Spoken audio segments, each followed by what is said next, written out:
You gotta have real skill, gotta work for that. If it's really your passion, would you give the world for that? I like a lot of these something something. At least I can say I wrote every rhyme I spit. Uh, Hi everyone. Welcome back to Themis and Thu. Themis and Thoth. I'm getting my protein. I went to the gym. And I thought the gym leg day would be a lot longer. So I thought the leg day would be a lot longer. But it was not. It was not. So I came. Love you, Themis. Hi, everyone. Hey, love you too. I appreciate you all for being here. Um, I promised my Discord, I think I'm getting sick actually. That's wild. I promised my Discord that I would review a video from Jubilee. I was going to do an actual video, but the time moved so quickly. And so I just, oh no. The time moved so quickly. So I was like, you know what? Let me just give them a live stream. So, hi. I was not expecting this live, neither was I. Maya Manning, thank you so much for being a member for 18 months. I appreciate that so very much. All right. I whitened my teeth today, so you will be seeing me smiling for no reason. Hopefully there is not a yellow hue, because even my face look a bit yellow. My glass skin is not pushing through. Like I did so much work before I came on here on my skin. Like I literally have every single product on my skin right now. And I don't think I needed it because there is a yellow hue on my face. Anyway, y'all didn't come for that. Let's get right into the video.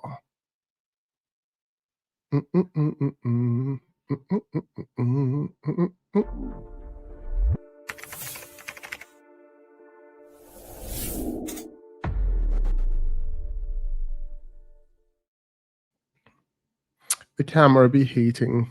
It do be hating. All right. Give the people what they want. But what about those hands? You play entirely too much. You play entirely. You play entirely too much. You were here last night then. You were here. What is this? Oh, that's where the comments come up. I was like, anyway, all right, let's get it. Let's get it. So I haven't seen this Jubilee video in full. I was sent clips and I was told to do a review of it.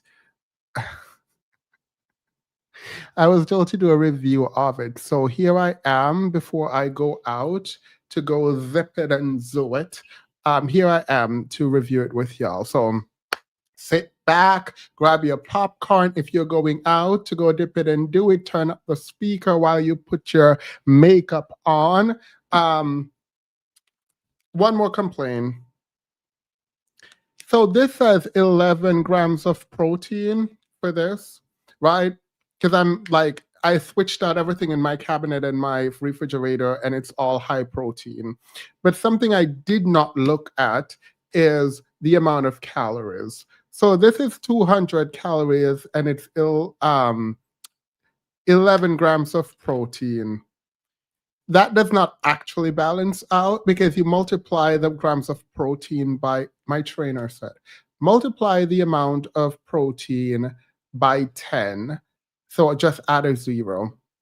And that should be more than the calories for it to be a good, I don't know, muscle building thingamabob. I don't know what he's talking about.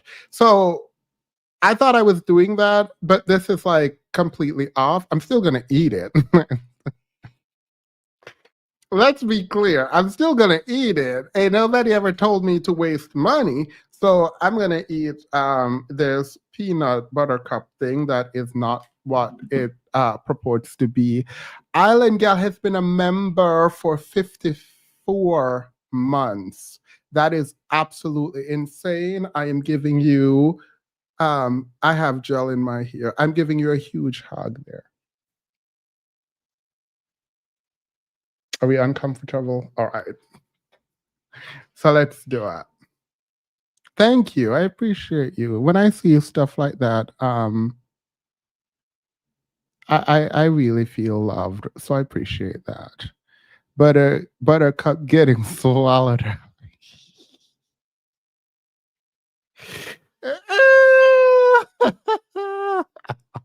Getting swallowed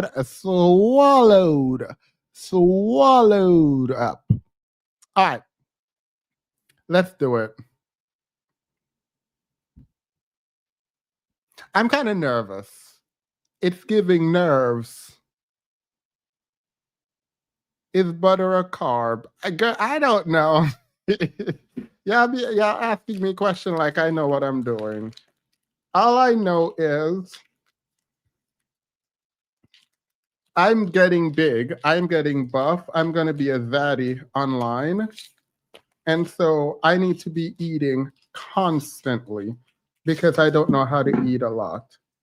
So I need to be eating constantly. You're going to always see me drinking and eating and dipping it and doing it. Penelope has been a member for 18 months. Thank you so much. Thank you. Thank you. Are you looking for your hug also? Are you looking for your hug also? Here, let me let me give you a hug.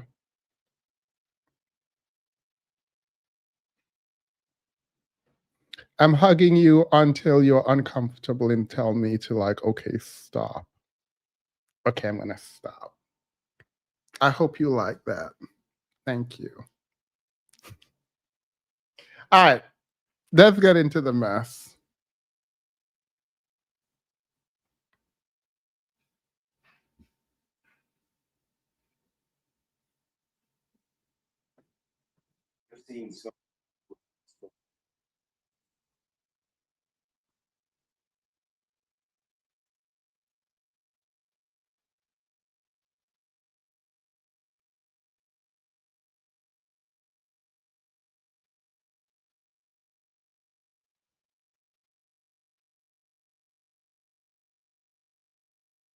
All right. So what y'all tell me is that these men went on there and started lying.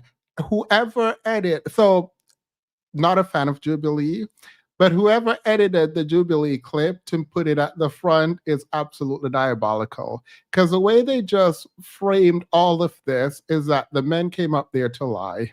That's legitimately what they just did. So we have women over on one side talking about their experiences, and the men on the other side lying. So someone said there's no sound. Wait, drop a one if you could not hear. No audio was heard. Oh, sorry. I can do this. I've been doing this for 3 years now. I think I can make a clip work. All right. I've seen so Can you many black hear? women that say they want thugs, they want the gangster type, they feel protected. I've seen men give them STDs and they're still banging. Can you hear that? Did you hear that? Did you hear that? Okay, perfect. Cool. You gotta have risk. Girl, gotta work for that. Or whatever Nicki Minaj said. All right. Cool. All right. Thank you all. Thank you. Thank you. Thank you. I probably should start drinking because I probably will forget to drink this.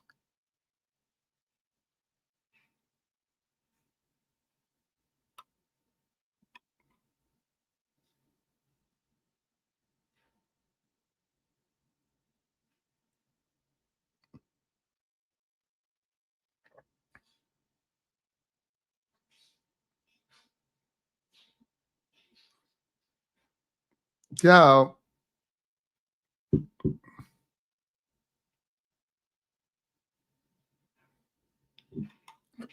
So-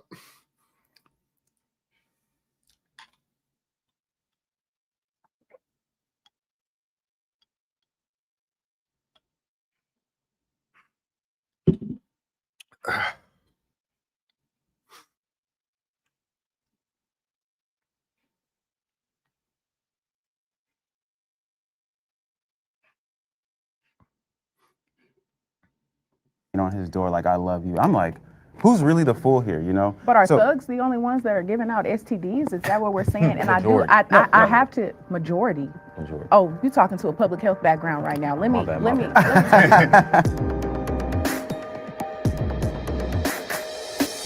I prefer to date outside my race.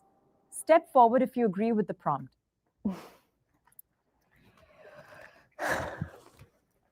Realistically, I would definitely want to marry a Black man.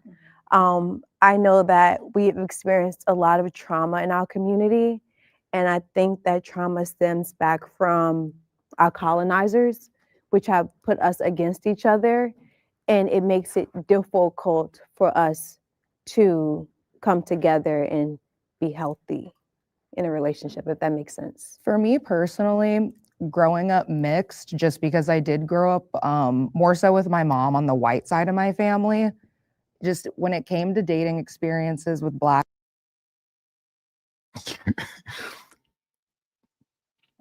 let her find her Black love. I don't know why y'all in the comments hating on her for finding her Black love. The lady who said she was mixed, growing up mixed, I feel like it's fine. Because like there are certain people who are in fact mixed, but like you will never know. Like if they don't tell you, you would never know. Okay, girl. Period. I don't care. Black men, if anything, they would always tell me, "Oh, you're really white," or just really racial comments about how I'm mixed that makes me uncomfortable. Like at the end of the day, I'm Black. Right. I understand that I grew up predominantly on the white side of my family, but people don't see me on the street and think that's a white woman. Like Right. They're gonna look at you as a Black yeah, woman. I'm a Black woman. And you're gonna go through the experiences that a Black woman go through. Yes, versus always bringing up that I have a white mama or I act a certain way because I grew up white. It's just, I'm me. I grew up how I grew up.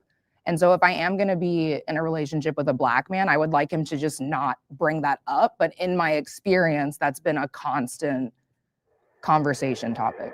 Can the disagreeer step forward now? I mean,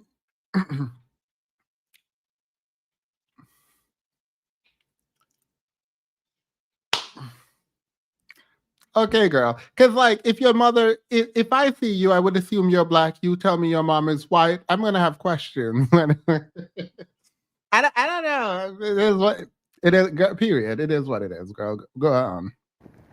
My mom, she was adopted by a white family man. She's also half white. Yep. And my parents were divorced after a while, and so I spent a lot of time with her, and we did things that were white. Like I was in Boy Scouts, and we camped, and we did all these different things that just weren't quote unquote Black. I was reminded that I talked like a white boy all the time. Mm-hmm. And you know, those sort of things, they can add strain. Is that me saying I'm annoyed. I think I want to be done with this. I want to be done with this. So there is a sector, I don't know when this is true and when it's not, but there is like a bucket of like people, Black people, who are very adamant about being like called white and how much trauma it caused them. And a lot of the times, let me back up. I'm not saying a lot of the times. Some of the times it is them wanting you to say that they sound white or announcing to the world that they have a white experience. And it's very annoying. I know this. I when I was younger, I would be very sympathetic to people because they would come up to me and they're like, so you, Themis, you know what it's... No, I don't. No one has ever told me I spoke white. So I think maybe it's the accent, but I've never heard it, right? Okay, cool. No one has ever told me I sound like I spoke white, acted white. No one has ever done that, right? So maybe I'm just black, blackly, black, black, black, period, right? But the people who say it to me tends to be like, oh, you would know what I mean. And I'm like, nope, never heard that. Never, right? And then they would be like, oh, oh my God, people always tell me that I sound white. And I'm like, you sound black to me, black, black, blackly, black, black. And then they would get offended because they come to me, right? And they're trying to explain to me that they're offended that people say they sound white. And then when I say, not to me, girl, you ain't sound no white to me, ain't nothing white about nothing you have ever done in your whole life. You've been black. When I met you, I thought black. No point during our interaction have I ever thought white, ever. I've always thought black, black, blackly, black, black, black. And they get offended by that. They literally, girl, let me do the hair flip. Both the men and women. But anyway, and they get offended. And over time, I realize they want you to tell them that they sound black. The vocal fry, the vocal inflection, all of what they're doing is to get you to say they sound black. And it's very, very, very annoying to me. And so, like, when I hear people like, oh my God, the first thing they say is like, oh, I sound white. First of all, ain't nobody asked you. Ain't nobody asked you. Because what they're going to say is, oh, black people didn't want to date me because I sounded white. No, that's not, no. So, because you can go find other black people who sound white and date those people, right? Like you could have done that. So it's been annoying to me because I've met multiple people who have done it, and it's not really a good experience. Because when I say, if I ever told you you sound white, it's because you sound like Kim Kardashian, and it's never because you sound smart. It will never be because you sound smart. Cool. All right. Anyway, that just annoyed me.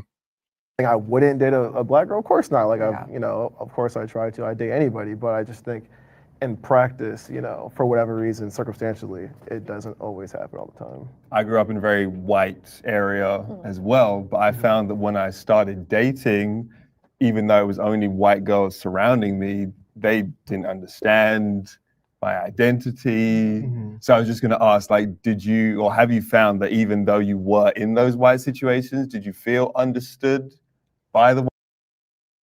Oh yeah, if Jubilee doesn't like video, fair use, all of that, but please like the video, please. Apparently YouTube changed their algorithm thing, and if you don't switch to adult or whatever, you don't get my video. And a lot of people have been reaching out saying they don't have my video. Apparently there's something in your YouTube, something that you need to click to say you're an adult, because they automatically put you as children if you watch a lot of children content, or if your child is on your account. I don't know. I don't care. Didn't read it, looked at it, thought, I was like, girl, they'll come back and look. They know I go live on Fridays, 6 p.m. So if you don't get a notification, girl, just come look at the channel. But apparently there's a whole thing happening on YouTube that I don't really care about. I don't do ads. I don't care about ads. It don't matter to me, but please like the video. White women you were dating? Or misunderstood? Define understood, I guess. I don't. Look, I tried my best. I'm in a lot of pain. I did some squats and I went up like 200 pounds. I'm squatting 200 pounds at this point. So like, is it 200? Am I lying? Almost 200 pounds I'm squatting. The things that you would express maybe like politically or identity-wise that they might be like, I don't really understand that. I think it's hard for other races to completely understand what it's like being black and that experience. That's not to say that they can't be empathetic and sympathetic and understand and listen to you and learn things. But fundamentally, I just think a black woman is going to have a different perspective. So I'm from St. Louis. I'm not from California. I'm not from LA. So I'm from a predominantly black area. And so growing up, there was only one white person in my class. And so I've only been exposed to our community. And to both of you all's points, my mom is Black, my dad is Black, my family is predominantly Black. So I've been around the Black man my entire life. I have so much respect for the Black man to where hearing a prompt say, I prefer to date outside my race, it kind of makes me think now, because I've never been exposed truly to the opposite end in such a depth way to where I can look at another man from a different race and say, I wouldn't want to date you over a Black man when I have had solely my experiences with them, good and bad. So whether I had that bad experience, it doesn't make me say, okay, I don't think I want to date Black men anymore. I want to go and date a white man. They're going to treat me better. I feel like as a man, you all should be treated as a species in itself. And you all have very intense ways of thinking. And I I can feel go both ways. yeah, true. So I don't think that it has too much to do with race in itself. We have to take a deeper dive into men. Do you think sometimes that women or Black women, since we're talking to Black women, can sort of superimpose what they believe a Black man should be? Sure. They do it all the time. This is one of the big problems I have. I think a lot of women superimpose what they think a Black man should be onto every single Black man and pretend like they are. I think he might be asking it in the negative. But actually it works in a lot of Black men's favor. The idea that we're kings and royal and conquerors and warriors, all that is superimposed on us. And I think it creates a lot of respect and delusion, actually, in a lot of women in their interaction with Black men. That I do believe that, but it works in our benefit. Sure. I have to say sure, but I think it honestly just depends. I think this will totally get off topic if you really want me to dive deeper into it. Truthfully, because I know that as a Black woman, you can see there's Black men who are excelling. There's Black men who treat their women right. There's Black men who honor and respect Black women. And then you have Black men who, although you all didn't step forward, would say, I don't want a Black woman. I watched my mom struggle. I don't like Black hair. I don't like Black women's attitude. I don't like how they speak. I don't like how they don't respect men. I don't like the fact that they are not subservient enough for me. Yeah. So I do believe that we're on the totem pole. We want. Is that a men. problem? Which one? I said a lot. The Black man that doesn't like any of the things that you just mentioned. It's not a problem. I think it's a preference thing. I think. Here we go. I had faith. Funny enough, dreadlocks at the end. I saw dreadlocks at the end and I was like, oh, there's a handsome man. And I just knew I was wrong. I just knew he was going to be the most pro-Blackity black. I don't know why I thought that.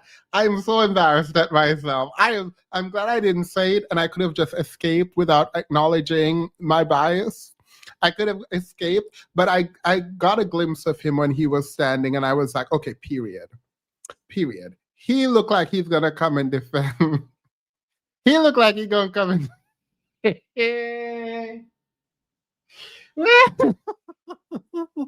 girl, never again. Just know when it comes to men, I can't vet. Just know that. Just know that I saw dreadlocks and I was like, I know he went to the school of Umar. But I should have known that's the problem because if you go to the school of Umar, it's non-existent, so you wouldn't have learned anything. But here we are.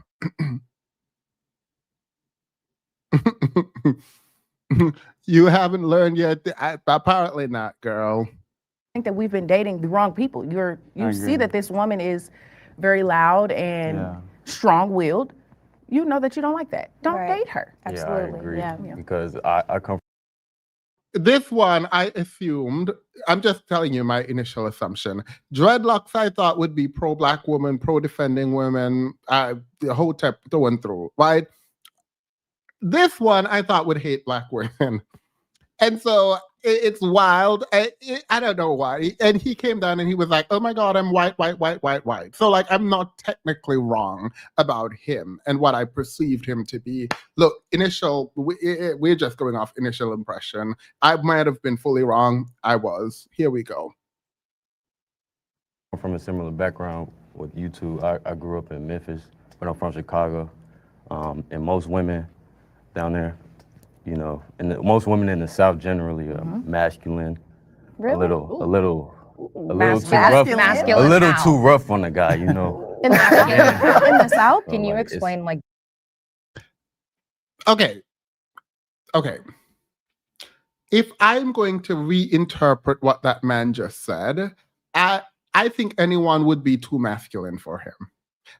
I I think anyone would be too masculine for him. He just seems like a soft-spoken, I ain't quite in it.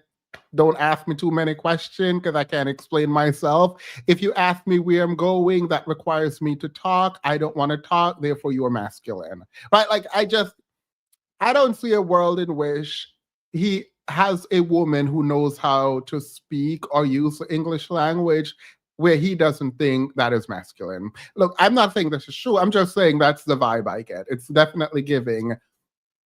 Why are you talking to me? Because I don't know how to talk. Now you're masculine for talking. That's that on that. that's that on that. That's what it. I'm from Memphis. What you heard about me? I don't know. I don't know that song. It is Glorilla from Memphis. I'm tired of already. Not her saying it's a preference and giving him a pass for asking that. Hi, exclusively exclusive. I'm doing well. How are you? We're just here chilling, making sure we make this video as unrewatchable as possible. If you see me going back here, my hair is down. My mom said she likes my hair down, so I should wear it down. So I'm doing her a favor. But it's every time I feel it on the back of my neck and I keep wanting to remove it, but it is what it is. just masculine? Masculine. Like I just want to know like Like- specifically kind of what you mean. Like instead of saying like nice hi, they're like what's up? What's up my guy? And, like, Okay. Okay. it just seems a little more. It makes sense because it's a little more dangerous. So it's like their defense, you know, based on the prompt. Like I disagreed because I don't date based off race. I date based off who I attract, and I generally attract women outside of Black women because of my characteristics. Please tell me someone go ask him what those characteristics are. Please tell me. Please tell me that someone is going. I can't believe I just wiped my teeth and I'm eating chocolate. I just realized what I'm doing. Anyway, please tell me someone go ask him what them characteristics are. Because ain't no characteristic. Unless the characteristic is I don't know how to speak. Okay. I actually really like this personality type. Not what he's saying, but like the guy who is in the corner hiding away and not saying anything to anyone. And to anyone else, and you don't know if he's like having. So it's weird. Because like what characteristic you think you got, girl? The reason I like people like that and friends like that, not what he said, but the persona, is like, you know, they're not about to like be angry about anything. They just chill in the corner and you want to figure out if they're okay. Like you go over there to like go figure out if they're okay.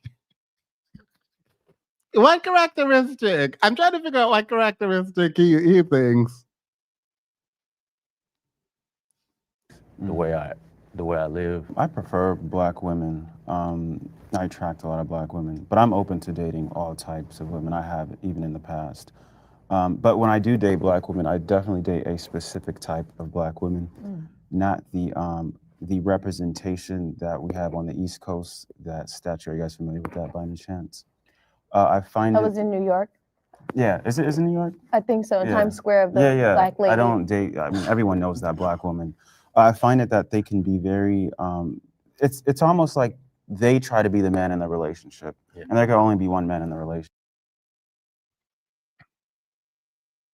Sorry, I think I'm having like this weird cognitive dissonance because his aesthetic is giving very much pro-Black, but then his work, there's so much vitriol aimed like when he's speaking,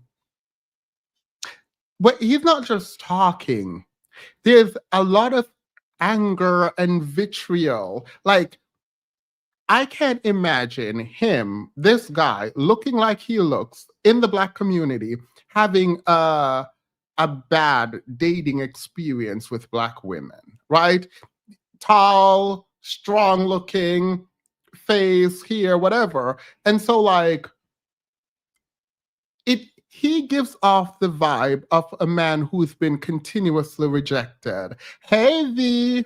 He gives off the vibe of a man in the manosphere. They are good-looking men who are there to make money and lie and scam. I pick it up. And then there are the like other men who are not attractive traditionally. And so they've had bad experiences with Black women. And so they lash out online, and you understand that. He speaks with such disdain that like he had to have had bad experience. So I'm trying to figure out if like maybe he's not good at it and women told him and so he's pissed. But like because he's attractive, women tend to put up with a lot. So it's not his like attitude. Something about him is very off. Like it feels like there is something wrong with him that women keep pointing out because this persona only happens after multiple rejection. You're not about to convince me anything. I believe that this is because women reject you continuously and you want to like cause a lot of harm and there's a ton of insecurity there. But looking at him, I'm trying to figure out, I mean, people are insecure for a lot of reasons, but I can't imagine Black women just continuously rejecting him. Like, I can't imagine that, but it feels like he's coming from like a very specific place of rejection, like he's fallen short somewhere.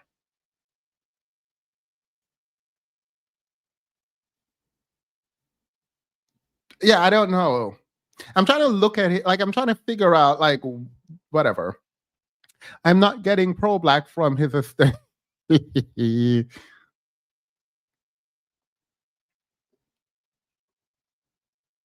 It's giving Eeyore. No, you're lying. He is attractive.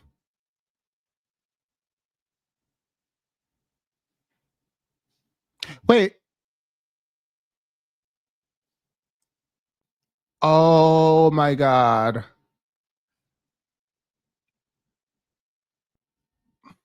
Relationship, and you know, when it comes to relationships,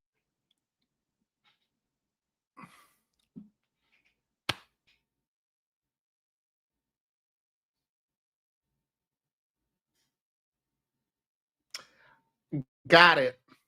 Got it.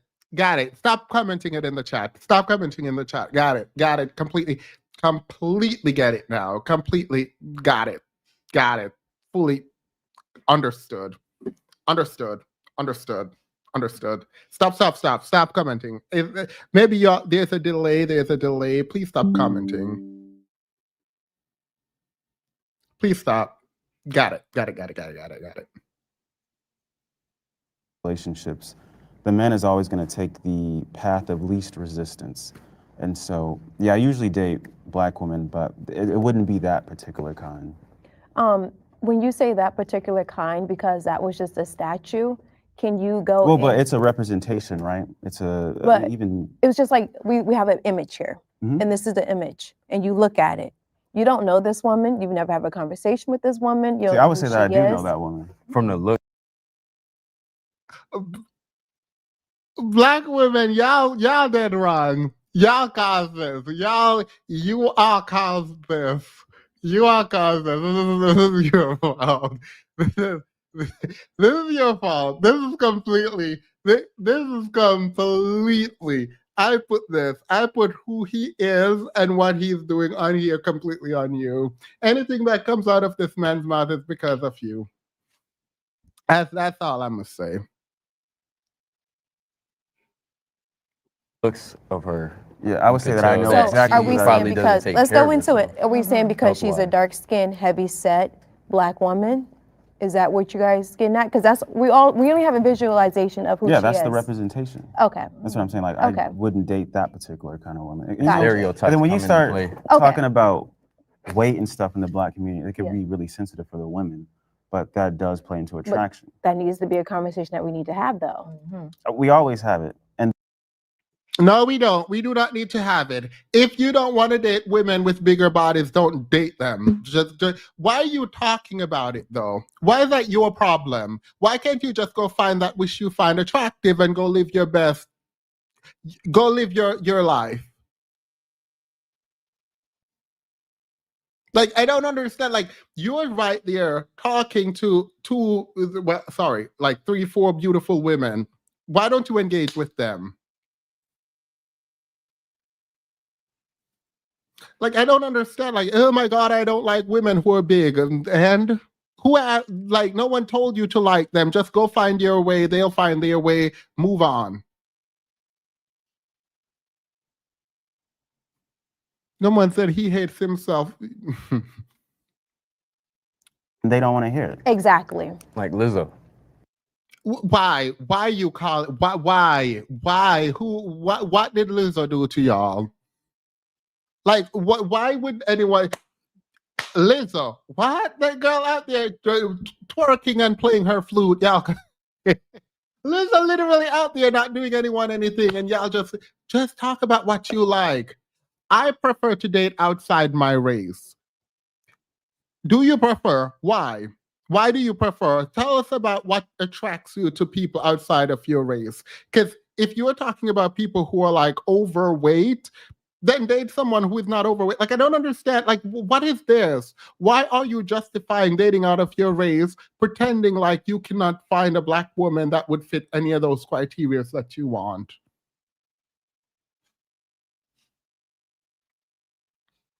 Man talking about Lizzo can't even speak. But how about Lizzo? How about you speak up? How about you speak up and put that Lizzo name in a complete sentence with correct grammar? How about that? Before I address you, speak in complete sentences with correct grammar, and we'll talk. If you can't do that, we're not about to talk. If you can't do it, we won't talk. How about that? How about that? Body positivity. Right. I mean, she was Try telling a Black woman about her race. Accountability is what I noticed. Yes, I agree. Yeah. Accountability, major accountability. Yeah. Yeah, why should Black women take accountability for? I forgot I stopped talking to men online. But what should women take accountability for?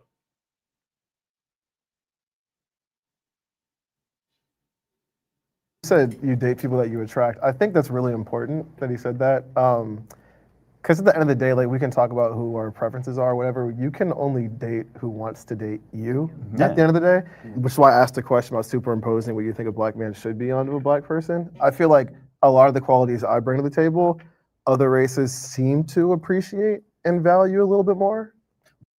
What qualities do you bring to the table that Black women don't appreciate that other women appreciate? What, like, these vague, just say you like white women. Like, I don't like this whole back and forth thing. Like, it's annoying. Jubilee, you're gonna go straight to hell. Jubilee can go straight to hell and burn down there with whoever else is down there.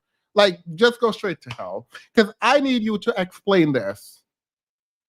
What qualities do you bring to the table that only one group of people, women, do not like? What are these qualities? You are short and they appreciate you being short. Like, what qualities do you provide that they like? You don't have to have a good hairline. Like, I don't. What qualities are they? Yeah, what qualities? Okay, so I've heard a bunch of times growing up, like, oh, like, I want, like, a thug, for instance. And I Get out of my face and go jump off. No, don't do that. That's out of pocket. Black women say they want thugs. No, they don't.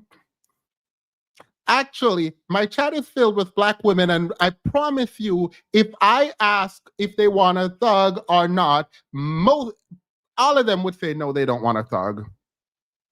I promise you, if I ask my chat right now, they would all say they don't want a thug. I have never in my life, in my 30 years of living, I have never asked a black woman what kind of man they want, and they said a thug, ever in my life. Ever. Ever. Men come up here and call me a fruitcake every single day of my life, and there's still black women who are like, when are we getting married? It is wild to think that black women, just stop. Just stop. Just go ahead and hang it up.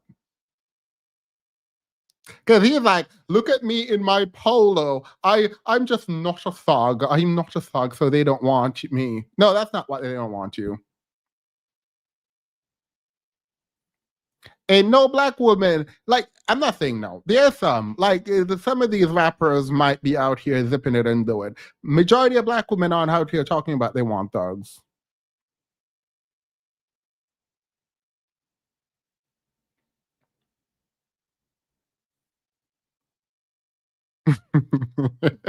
I think we'll get my clearance. Like, this is so annoying. Jubilee can go straight to hell. I understand, like that's stereotypical. It's major in It is major, even in California now. I mean, it's like I guess I kind of understand what some of the appeal of that might be, I suppose. But at the same time, like if we're trying to like build a healthy community, why are we prioritizing? No one told this man they wanted a thug. They probably just didn't want him because he was too short, and they didn't want a pocket-sized man. So I don't know what he's talking about. He don't like black women. He's just stereotyping black women. He's sitting up here stereotyping black women because he's like, I don't date black women. Black women don't want me, the good black man, because I am not a thug, and black women say they want thug. Why are you generalizing about black women when you know for a fact that is not true? How about you ask the 4 black women sitting across, well, 3 black women sitting across from you, ask them if they want a thug. Ask them.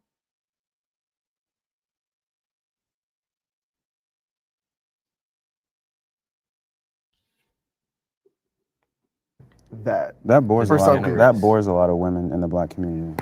But that's my when point. you start like, talking yeah. about positive things and stuff like that, they want somebody that's going to be destructive generally. That bores a lot of black women in the black community. When you talk, guys, stop talking. But try to go get a job. Get a job. Like, that bores a lot. You both look boring. Nothing to do with being a thug. You all just both look boring. Both, actually, 1, 2, and the other one who can't speak, all 3 y'all look boring. I'm trying to hear what the biracial guy has to say, because I just know all of them are on some foolishness. I just know. At this point, I'm just gonna concede and say chop. It's gonna be a whole chop for the whole thing. I'm not putting my hope in any of these people. I put my hope in Locks, in Rastafari here, and he failed me completely. He's actually the worst of the men, actually. I disagree. I don't disagree at all. I I've seen so many black women that say they want thugs, they want the gangster type, they feel... Girl, they didn't want you, and you know why they didn't want you. Stop lying. Stop trying to make it seem like they didn't want you because they wanted thug. They just didn't want you. And it's unfortunate because they did wrong for it.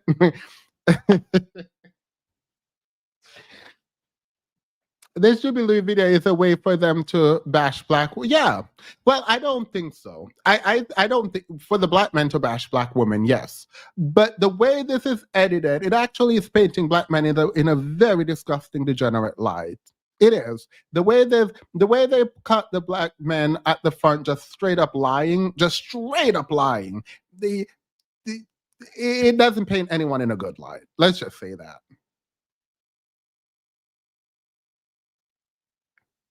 Bored and broke is a tough company, right? So it's edited correct. Yes, that's exactly what I'm saying, Kiara. That is exactly what it is, edited correctly. Give me a second. Let me stop my breath and drink some more of this, because And one thing for certain, two things for sure, I'm getting this 20 grams of protein.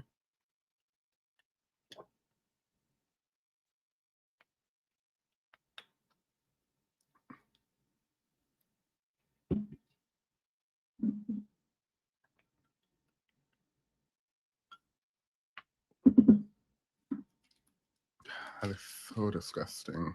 That is so disgusting.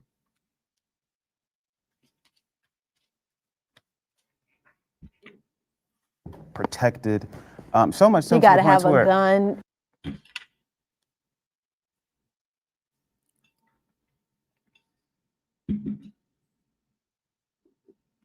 yeah, they like the emotional highs and lows is like sex in and of itself to her. I've seen women like this where I've seen men give them STDs and they're still banging on his door like I love you. I'm like, who's really the fool here, you know? But are So- thugs the only ones that are giving out STDs? Is that what we're saying? And Majority. I That is something that I really dislike. Sure, the thugs in our community are running amok. But like, it is true. The thugs are the thugs are running amok. But I think we use Pookie and Ray Ray as a scapegoat. Right?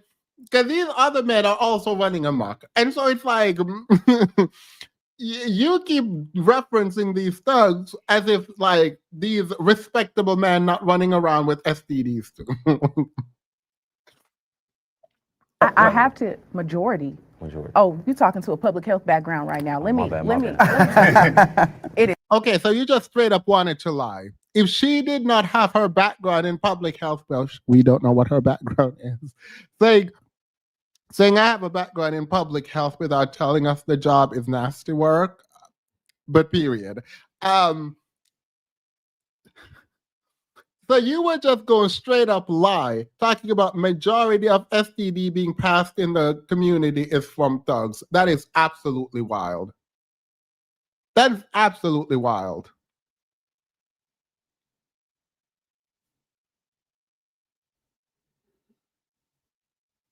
Is not thugs. There is no line that says I'm a thug. There are white men, black men, Puerto Rican men, Hispanic. And in general, there's no percentage that says only thugs are giving the most STDs out. I'll tell you one thing, black women, heterosexual black women are the most high at risk for HIV right now. And it's not just from black men. It's from all men. That's why I want us to really dive deep. I don't know why you're pandering. I do not know why you're pandering and lying. You're straight up lying. Black men, overwhelmingly.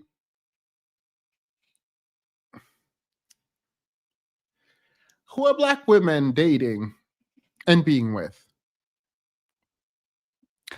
To pretend that the uptick in STD for black women is coming from all groups of men is absolutely diabolical. She knows exactly what she just did.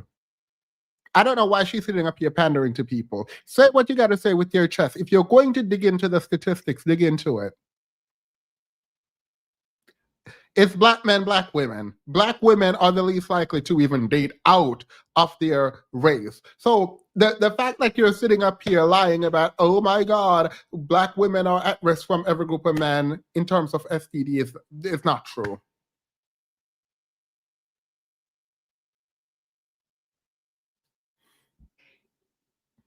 Into that. And then you're speaking of a community saying they only want thugs. I think education plays a major role in that, because if you're an educated woman, I'm an educated black woman from the trench.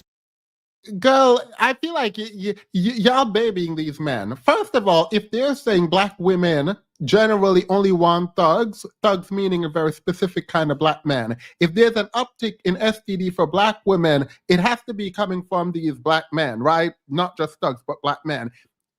I would be dragging them, all of them. I would just go ahead and do a full drag. Like at this point, you don't have to cuddle their feelings or make them feel good about anything. Just drag them because they're there. These men are straight up disrespecting black women in front of y'all's faces, and you're there are still trying to cuddle their feelings. These men are just straight up being the most disrespectful group of men that I have ever seen on a panel, right? In front of black women. They're being absolutely disrespectful. And y'all sitting up there, it's not just black men, it's all men, it's all this, it's all that, blah, blah, blah. No. Drag. They're dragging you without any restrictions on their language. This one, black women want thugs. Black women don't like men who are not thugs. Black women are fat. Like they're just going in. And here y'all are, yeah, well, it's not just black men, it's all men. And we're going to talk about men as a collective. And there's some truth to this, right? And I do appreciate the carefulness sometimes. But when you start being careful and lying, you're going to piss me off. They were being careful with these men's feelings this entire time, and I'm okay with that. The point at which your care leads you to lie, like this woman is doing right now about who is passing STDs to black women, I'm gonna have a problem. Why are you lying? You can cuddle all you want, fine. I respect that you guys are deeply invested in being careful and caring for the people in front of you as women, 8 down, whatever. But don't lie. Don't lie about it. Have you all heard that term? We wouldn't be talking to you then. No. You wouldn't be the archetype. No, but there is a course. large majority of black women. Like, where are the yes. studies coming from? Where the studies coming from, there is a large majority of black women doing what? A large majority of black women doing what? Because these are... Yo, I am so disappointed. These women, first of all, to be up there doing any kind of defense of black women generally is wild. So they already took an L by being up there. It is what it is. That is my opinion. You can have yours. L for the women up there. But to really sit up there and have these men playing in your face talking about where these studies coming from, and it's majority of black women who are obese and not attractive. For them to be there and y'all be cuddling them is wild. For them to be speaking so recklessly and y'all still cuddling them, that is wild. This man sat up there and said, it's majority of black women and majority of the STD comes from thug. This is what he's doing and blaming black women for their choice in thugs. And y'all just sitting there. The other one is Dreadlocks is over there talking about how black men only want thugs and black women only want thugs and black women are too fat. And black women are up there like, oh man, oh yeah, Really? All right, girl, period. Where are the studies coming Yeah. from? The numbers. The CDC. Who? Like specific Local- city, state. She said the CDC, and this man say the CDC who? The states?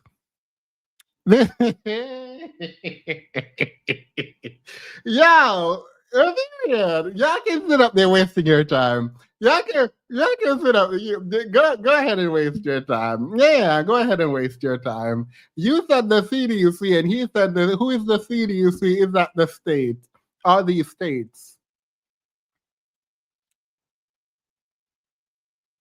So they're asking for you to cite their research, but they don't know anything about anything at all.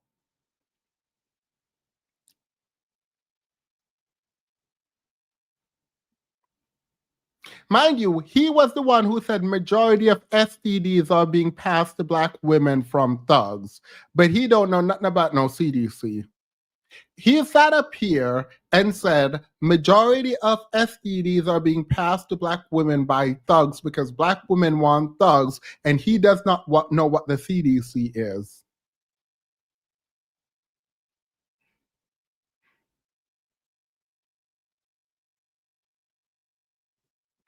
Nationally. Okay. Nationally. Can I just say something? I think we also need to look at what you said earlier, our environment. Why are we being quote unquote hostile? Why do we have these masculine features? It's because Nah, girl, we're not gonna figure out why we have no masculine features. If you're a woman and you're doing it, it's feminine. I don't. What do you mean? Maybe they're too feminine. if they think you're too masculine, then they're too feminine. It is what it is. What are you talking about? Maybe why we have these no.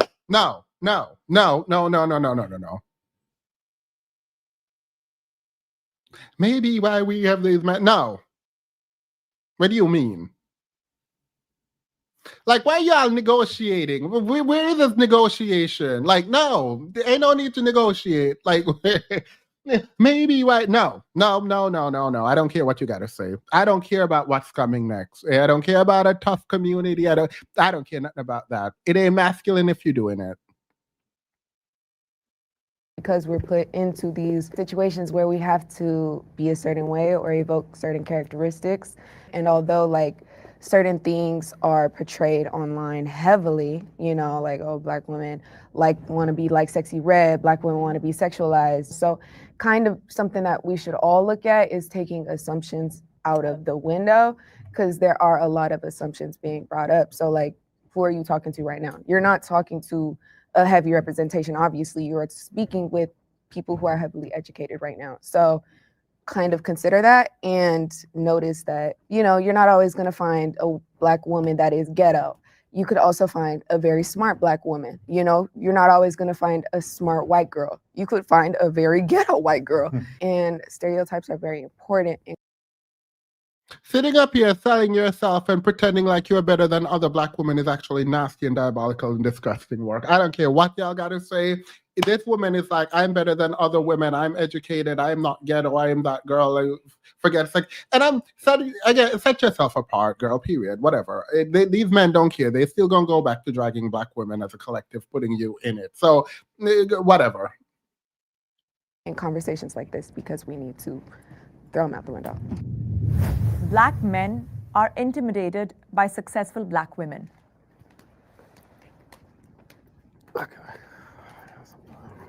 It's good that you're being real with yourself, though. Sometimes- That's important. Wait. Okay. I will say, like, sometimes, I'm not going to say all Black men are, but I know I've heard from plenty of my friends and plenty of older women that I know who are kind of successful, and they're like, yeah, it's really hard to date because men will be like, oh, you make more money than me or something. You guys like to say that we shouldn't compare, as women, we shouldn't compare ourselves to men because we'll never be the same as you guys. But you guys do that with us. Compare yourselves to us. Like, I don't make as much as her, or I don't have all the degrees that she has. I don't know if it's the same kind of comparison we're talking about, right? So I think a lot of the time when people are saying women shouldn't compare themselves to men, is women shouldn't try to be men versus men comparing themselves to women. What does that even mean? Women compare, shouldn't try to be men. Girl, get out of my face. Get out of my face. You're going to have to explain what it means. What does it mean when you say women are trying to be men? What does that mean? That don't make sense to me. It's more like, am I fulfilling that traditional masculine role that's kind of Blah, blah, blah. No, none of them trying to do no kind of traditional role. We ain't never been able to meet any kind of traditional requirement ever. So I don't know. Yeah, if you thought about, oh, am I meeting that traditional role? First of all, that's not a comparison, right? Because if you're trying to do something, unless you're comparing yourself now to what you should be, then fine, but that's not comparing yourself to women. So you don't even know what a comparison is. That's my first issue. Second issue is, why would you even bring that up? Because just say it's a problem because we continuously fail to live up to any kind of traditional role. And it's not just you. Men globally are just failing to live up to traditional role, which is why I say do away with patriarchy. expected. Now, we can have the conversation as to whether or not that's still apt for our time or not, whether that's still relevant. I would say it is, just because it seems like people seem to appreciate, at least from my perspective, women seem to appreciate men who make more than them still. Intimidation is a form of insecurity. So that stems from lack of communication and not dating someone on your level, not you specifically, but you know, if the person isn't dating someone on their level, there needs to be that communication, because obviously that person is with you for other reasons. is he mixed? He wants us to believe he's mixed because he said, my mom was adopted by a white family, and so I grew up in white people, and therefore I am somehow mixed by being among white people. I don't know. He said some foolishness in the beginning that I just completely chopped because I was like, well, ain't nobody asking none of that. Ain't nobody thought you were white. Ain't nobody think you act white. Ain't nobody think you talk white. All he doing is just like blah, blah, blah, blah right now. It's very annoying. I don't want to make the broad statement that it's all black men because it's not. It's specifically black men that for whatever reason in their own life, they're not happy with where they are at. They have some sort of insecurity. Maybe it's career insecurity, financial insecurity. So if they're with that archetypal strong black woman, in my experience, instead of being like, oh, like, that's awesome. You have a degree in this. You got this job. You did this. They're like, okay, big mama, you got money? You got money, big mama? I'm like, what the hell? Or like, I've even had experiences where they were like basically slut shaming me, talking down to me because I got a better job or I lost weight and people started noticing that. So now I was a whore. But in my experience, if I've been with a black man who he is successful, he has a job that he likes, he's pursuing his hobbies, he has X, Y, and Z, comments like that are never made because he's not supporting you. Yeah, he's not internalizing your success as his failure. Yeah. Met that across all men. They just feel intimidated when you are successful. And in my experience too, I do tend to be more of a dominant black woman, and I know that's not everyone's cup of tea. See, you say black woman one more time. You have one. You have one more time because she's like, oh, I just want you all to know. No one asked, nobody at all. My mother is white. My mother is white. I am biracial, but I want to have the black woman experience. But my mother is, nobody asked her. So this jumping in and out of blackness is wild to me. Ain't nobody asked her if her mom was white. Ain't nobody. Nobody at all. So either we go say you mixed because you announced to us that your mom was white. Ain't nobody got time. So you're going to be biracial for the rest of the video. And that's totally okay, but it does scare some men. Does it make you feel like you shouldn't lead with, because I used to be the type of person, I would lead with like all my accomplishments or my businesses. I would lead with that thinking that, oh, he might like me even more because. Afro, girl, you need to sit there and look cute. Sit there and look cute. Because what do you mean? Do you think you were leading with your, what does that even mean? I have my degrees, I have my business, I have my play. Yes, I'm going to lead with it. What do you mean? I'm going to bring it up. We're going to talk about my achievement, the things that I have done in my life that is a part of my life. If you want to get to know me and what I do, even as a woman, you should be able to talk about that which you have done. Talk about that PhD, talk about that bachelor's, talk about that master's, talk about that executive job, talk about that nursing degree, talk about you being a doctor, talk about all of it. What do you mean? Lead with your accomplishment. Yes. Yeah, what do you mean? If the man don't want you to talk about what you have done, you are now diminishing yourself for some dusty, disgusting, degenerate man. What are y'all doing? Did you lead? Girl, get out of my face. They're pissing me off. The women pissing me off more than the men. The women pissing me off more than... Yeah, the women pissing me. The women pissing me off more than the men. What do you mean? You go look. Beautiful as you are, with that big afro, you're sitting there looking cute, and you're going to look at the other woman asking, were you leading with your accomplishment? It doesn't matter. Yeah, she brought up every single accomplishment. What I got to do? What? I wish I was there. You know what? Maybe I shouldn't have led with my degree. Tell me what I should have done. Tell me what I should have done. Tell me what I should have done. If not talk about myself, what should I have done? Were you leading with your... What does that even mean? Were you leading with your accomplishments? I am talking about things that I find important in my life. They so happen to be my accomplishment. Do I not get to talk about them if I'm a woman?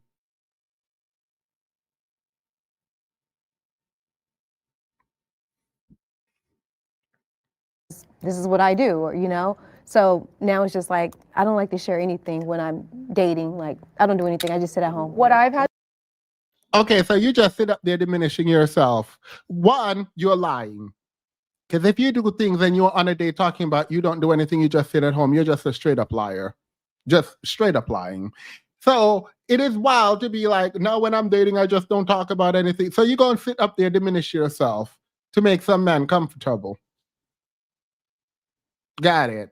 Got it. Cool. Cool. Got it. Cool. Cool. That makes sense. That makes sense to you. had to learn is because I used to diminish myself a lot. Yeah. When at the end of the day, I want something that's real. I want Yeah. someone who's gonna love me for me and all that encompasses that. So I'm gonna be unapologetically 100% me. I'm loud, I talk my shit, I speak my mind. And if you don't like that, then you're not for me. That's what I Period. You better go in biracial. You better go in biracial. Period. Because one thing we do know is the preferences don't be preferencing. The preferencing don't be out here being no soft, sweet, submissive, nothing. Men only weaponize, oh, you're masculine to black women, because these women out here stabbing, kicking, dragging. These women out here just doing, they be doing the most. I think that this specific prompt goes back to the original prompt. Men Yes. who prefer to date women outside of their race, I believe that it's not really a race thing, it's a class thing. And I honestly You ain't never said nothing with sense. When you, it's not a race thing, it's a class thing. So black men who want to date others are trying to date higher class and not necessarily. Are you saying black women are lower class? Is that what you're saying?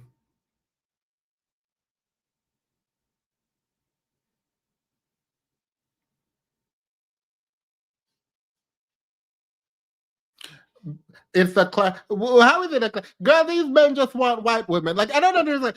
They think other races are exotic. They want to go out and test. Like, what do you mean? Oh, it's a class. No, it's not a class thing. It is not a class thing. It has nothing to do with class.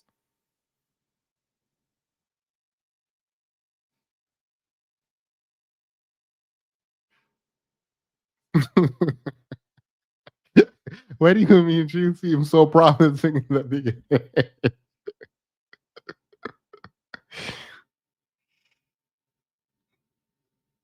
honestly believe that if I'm a black woman and you already view me as a stereotypical black woman, loud, disrespectful, I don't respect black men. If you view me as that way, on top of me being successful, see, I don't have to be more successful than you. Sometimes men, specifically black men, believe that you don't need to have so much confidence in yourself. I feel like you are competing with me. Yes. My success does not revolve around your success. Yes. We should want to be successful together, which leads back to that specific detail about creating a healthy relationship.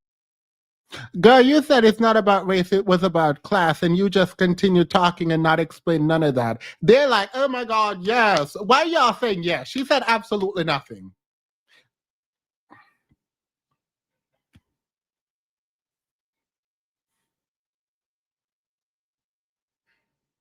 I came on here in a really good mood. Let's just be clear. I came on in a really good mood. And I knew it was going to be a lot of nothing as soon as I tasted. As soon as I had this, as soon as I tasted this dusty, disgusting thing, as soon as I tasted it, I knew my day was ruined. I knew my night was ruined. Relationship, a healthy black successful relationship, and I believe that black men view women who are very confident. I'm very confident in myself. I don't disrespect you. I respect you so much, but I respect myself more. And I think that men have a hard time toting that line of keeping my masculinity and upraising your femininity. I think there's definitely some validity in that. I think however people decide to arrange like their marriage and their relationships, I think it's totally up to them. You know something, let me tell you, this whole conversation is very simple. The reason the women are taking an L and they will never not take the L, the whole thing is going to be an L for women. Here's why. This is just like the conversation, like, what do you bring to the table? That is what's happening here. It is, what do you bring to the table? As a woman, the moment you start actually answering that question, like if you start engaging in discourse around that dusty question, you have lost, you have failed. And if no one has told you, let me be the first. The moment there are certain questions that if you start answering them in earnest, you have failed in whatever debate is happening, you have failed it. If you hear someone ask you what you bring to the table and you attempt to answer, just cut it off, hang it up, flat screen, take the L and go home. Okay, there's an L. Like, there's annoying. And like whatever roles you choose, that's up to you. If that works, if it's healthy, you should do that. I wanted to unpack the on your level thing that you said. So what does that mean? Right, girl, don't answer. Here's another question. What does it mean when you say on your level? I don't know. If you don't know, we don't know together, and let's move on. Because if I say you're not on my level and you don't know what that means, let's just go off. Because you're not about to sit up there and pretend like you don't know what on your level mean. You are literally trying to get her to explain herself so that she can be dragged publicly or under the comments. You know what it means. On your level academically, on your level economically, on your level, I don't know, psychologically. You know what on your level mean. It means that you don't have as much of whatever it is that she or he has. That's what it means to be on your level or not on your level. That's what it means. You know that. We know that, but you're asking her to put her in a dusty position, and you're not going to even respond to. I know for a fact, whatever she said, he's not going to respond to it. But she's going to be over there. I went by on your level, I just mean emotionally on your level. I don't know what she actually says, but it's very annoying. On your level. Whether that's Why do you answer such a question? I don't know. I just said on your level because it felt right. I don't know what it means. I don't know. financially, emotionally, mentally, psychologically, anything, or all of the above. Someone who you feel you resonate well with, no insecurities. You know, I feel like, I don't know, did that answer your question? Yeah. See, he didn't need an answer. He did not need an answer because she did not say anything just now. She did not explain what on your level means. She just listed a bunch of things and she did not explain any of it. So you already knew what it was. Why did you ask her? Because she did not explain it.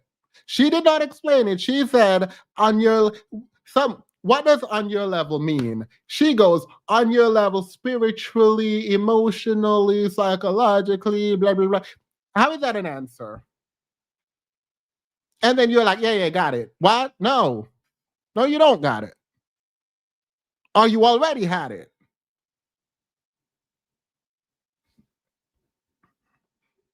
I guess for the purpose of this conversation, I would have respected him more if he had said, I don't like the phrase on your level or on my level, because it creates a kind of hierarchy that I find to be abhorrent.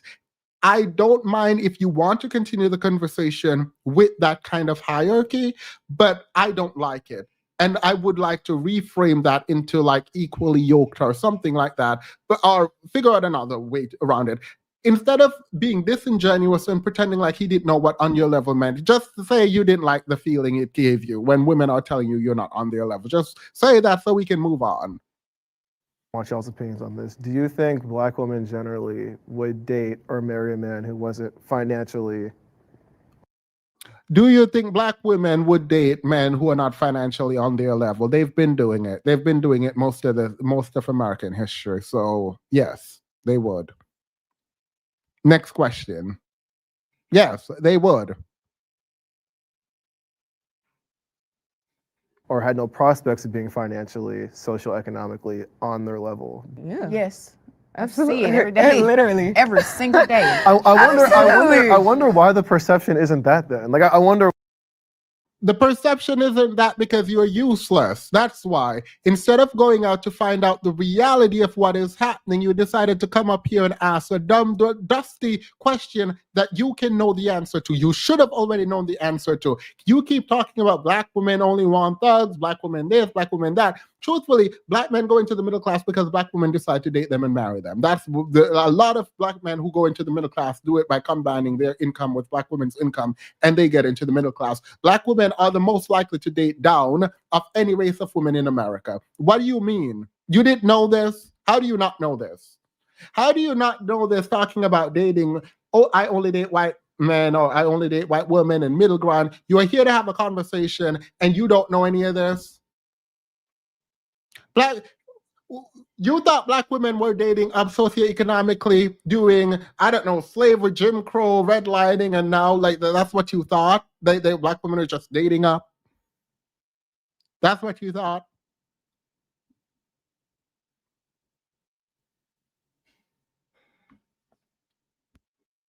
I wonder where that comes from then. Like the majority, and I'm sure maybe someone. You wonder where it came from that majority of black women don't want to date down. It came from your dusty, disgusting, degenerate, weak, ain't nothing, a B word of a mind. That's where it came from. Just absolute delusion. It came from your delusion. That's where it came from. And I don't know why you're looking to the men for help. I don't know why you're looking back at the men for help for something that you believe was true that was proven to not be true. And you're sitting up here talking about, oh, wait, no, my guys, help me. I thought black women only wanted to date men with money. They should, but they don't. So now what? Now what?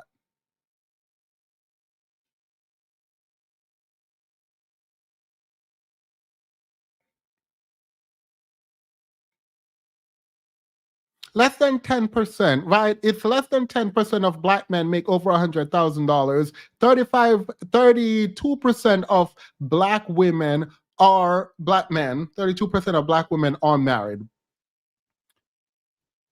What do you think the 10% married and by the way, the over $100,000 men aren't all married, right? Like about 5% of them are married, right?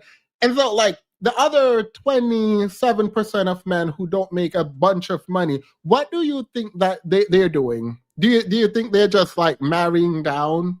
How do you think they got into the middle class? Themis is 30% of black men married now. Period. Thank you. Don't agree with me, they walk over here. Because necessarily you're not going, I mean, black women are most educated right now. Like necessarily you are not going to probably find a black man who is on your level. Like it's just. Okay, then tell black men to get on their level. The problem solved. And black women are dating down, so I don't know how much further down you want them to date. The numbers are not there. So a lot of black men might feel like, okay, you might just be settling because we're here now. But would you? All right, I'll just date out. Go back to the first prompt and then date out. Go back to the first prompt and date out.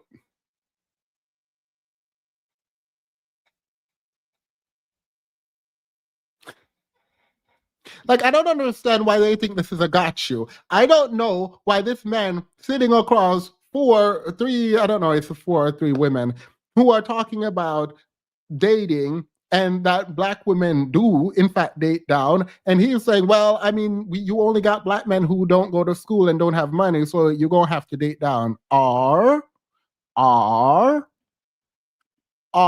they could choose to not date down and you. Or you could be talking about uplifting black men as a collective. Instead of telling black women to settle, you could talk about uplifting black men. Because I do believe if you can read, you can go to school, you can learn, you can get a degree and do something. I don't know.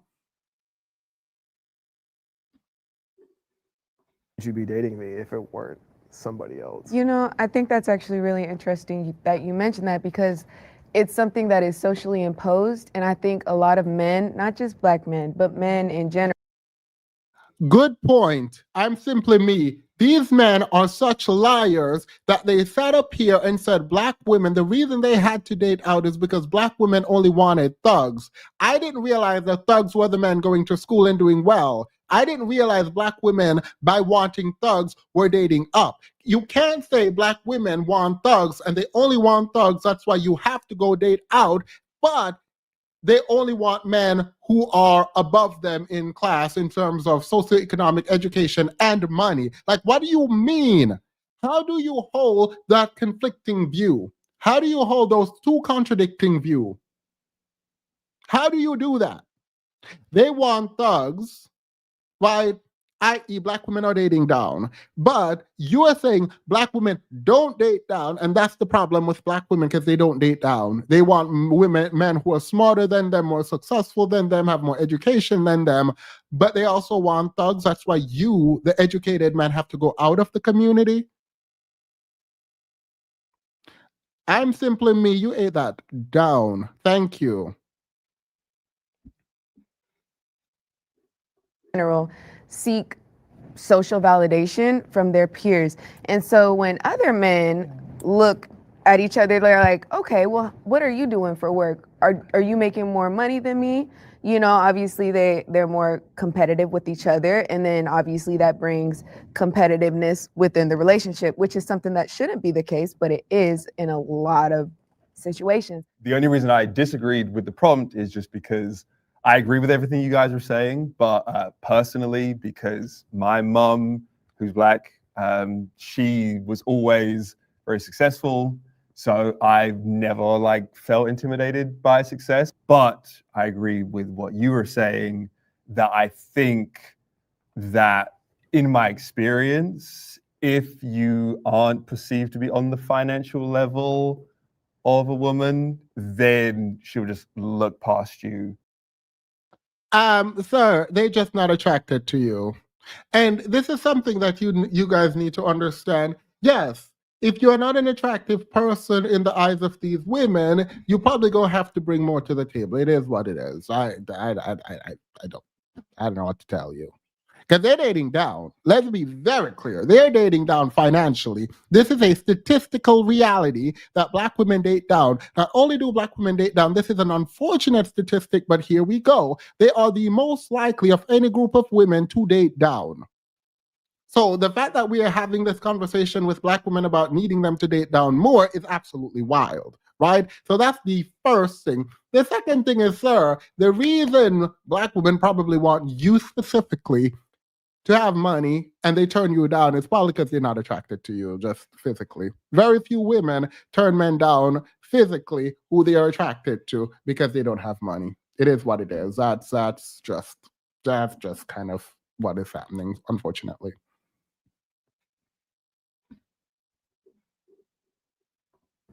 Straight away, I'm a musician, so Oh, there it is. He's a struggling artist. Probably want you to wait till he blow up.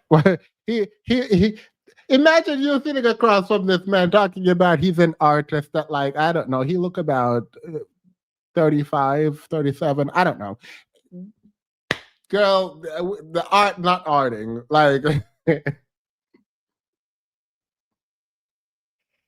The art not arting. we know that we're not going to be financially successful until it hits. Until it hits, it's nasty work. If it hits, huge if, the likelihood that you're going to become a successful artist is very, very less than 1% at this point. So I'm always more see my potential, but I think that our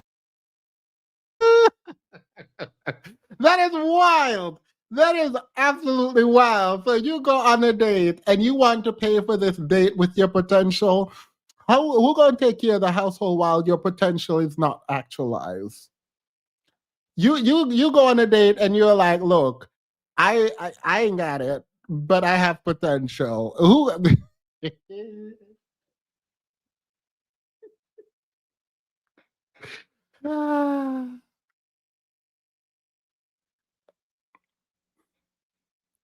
You could be an artist while working. So you had a successful mother and you just decided, you know what I'm gonna do? I'm gonna go out here and be an artist. Fine, good on you. And I ain't gonna be able to provide, but I want women to see my potential. See my potential when retirement age is coming at you fast as nasty work. Look, Kevin Samuels blew up in his later years, so I mean, there is that. See my potential when I'm about to retire is nasty work. Are a lot of people who don't acknowledge potential. They're just Yeah. like, you need money now, Yeah, that's and me. that's all I'm going for. That's me. I don't see potential. Period. Finally. Because why? No. Also, why are you asking women to see your potential when you're talking about, oh, these men want to be traditional? So you don't want to be traditional. If you're asking her to see your potential, you don't want to be traditional. Period. Finally. I agree. I'm 26. Appreciate the honesty. There's so much potential that honestly, when I first see you and you are not economically secure, I'm not looking at you. I don't have intentions on being the breadwinner. Period. Eat him up. Yes. Because I don't know, why are you dating when you're not economically stable? That does not make sense. And I don't actually only mean that for men. I do mean that for women. Like, how do you not have the money to pay for the date, but you're on the date? That is insane. You don't know what can happen. So the fact that you're out here trying to date while you can't take care of yourself is actually kind of wild. I think that's insane. I think that is actually insane. I won't even talk about having children and any of that. It is insane to be out here, particularly this man, like, oh, see my potential. How about build your life first? It's like, do something with yourself. Like, no, absolutely not. Ain't no potential. All of y'all look like you're over 30. So at this point, it ain't no. And I'm not saying you can't have hiccups and you can't go through things, but if you're not already in a relationship while you are not stable, it does not seem wise unless you're trying to use someone else. Unless you're trying to get someone else to use, it does not make sense for you to be out here dipping it and doing it while you can't take care of yourself. Nah, you're gonna have to go take care of yourself first. Ain't nobody got time for that. Talking about see my potential. Girl, you better get that potential a job. But that, being a breadwinner and being successful are two different things to me. Can we have the disagree a step forward? We'd love to hear Welcome. from Yeah, the so I disagreeers strongly first. disagree. No man is intimidated. Timothy Toth, how are they? Oh, sorry, I thought you said how are you? I read this in the chat already. Girl, because they're dusty. They're dusty. They don't want masculine women, but they want women to provide for them, while also saying that providing is masculine and you shouldn't lead with your degree. Girl, ain't nobody got time for these dusty, degenerate, disgusting, useless, weak, ain't nothing a B word of a man's.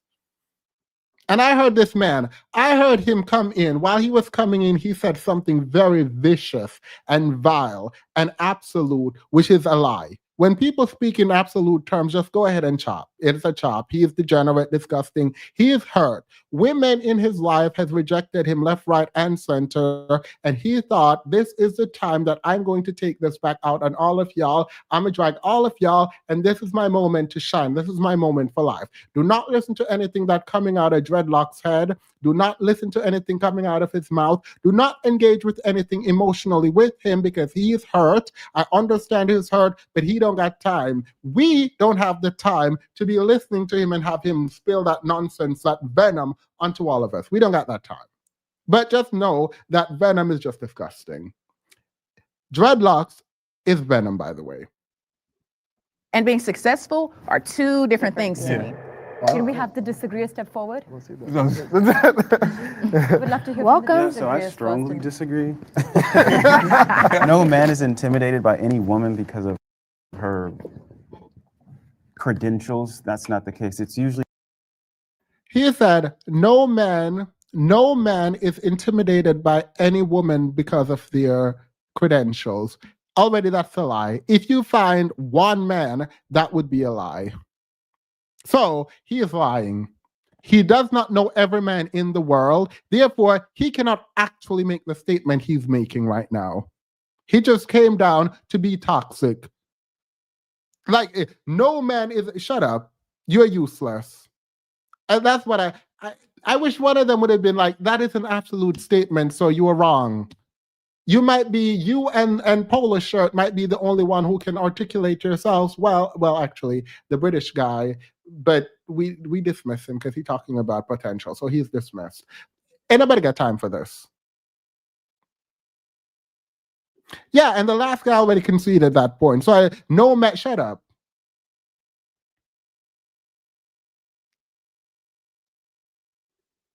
the character and traits that come with that. They usually have extremely high egos, and you can't tell them anything. And they usually come off extremely masculine. Like what you said you can be masculine, and it might be too much for men. It's an attraction thing. Men are not attracted to masculine. She said she's masculine, she's dating, she's dated before. There are some men who are attracted to that masculine. So when you say men aren't attracted to masculinity, just say it. Just say you aren't attracted to it. Just say that. Now, anybody got girl? I wish they had dragged him.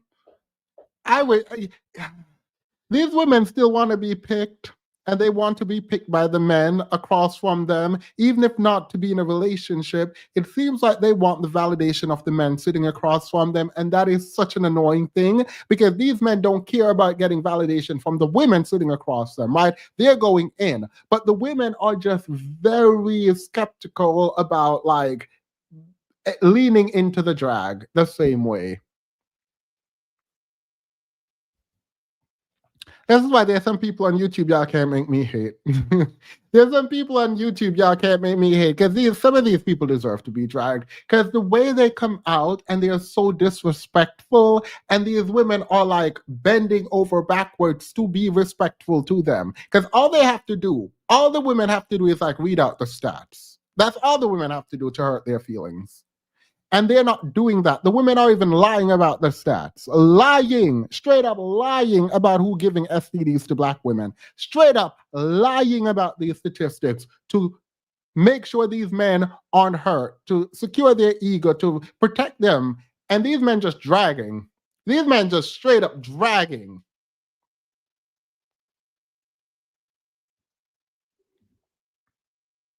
Traits in women, that's what it is. I don't think that's Look, any man, he gonna think you masculine if you're lifting things.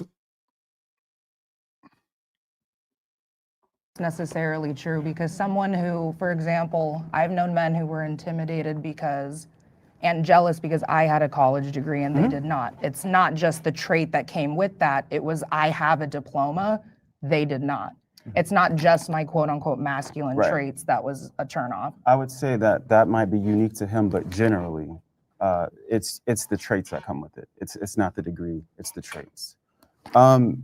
This idea of dating down and dating on your level stems from women. When men have money, they don't view it as dating down when they're. Well, you wouldn't know. When men have money, I'm gonna stop you right there. You wouldn't know. When men have not that, well, you don't know anything about that. Show me the stats on that. Show me the statistic there. How do you know this? You are not living that experience now, right? So how do you know?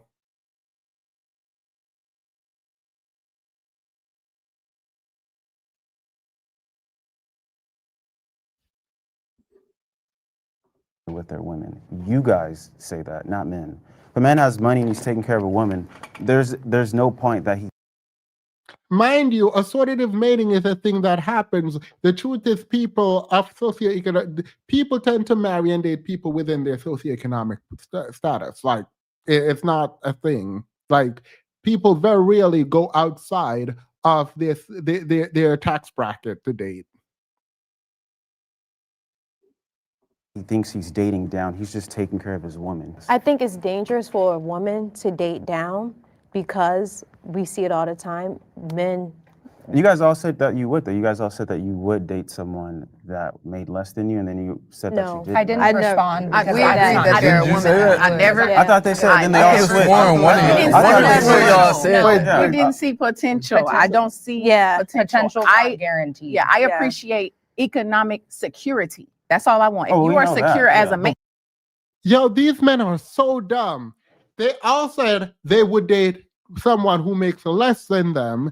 They said, I don't see potential and you have to be economically secure. And in these men's dusty mind, they thought them dating down is the same as them dating someone who is economically not stable. That is absolutely insane.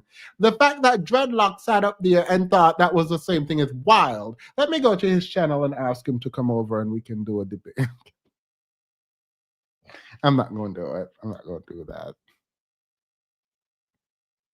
What if you're in a field where like you're still studying, or it's something that you know that the payoff isn't immediate? I wouldn't view that as potential, though. I mean, okay, you can, but honestly, if someone says, I'm going to school for psychology, when you graduate, if you want to become a psychologist, I know that you have to go and get a master's degree. 9 times out of 10, you have to go and get a doctorate degree to become a big breadwinner, okay?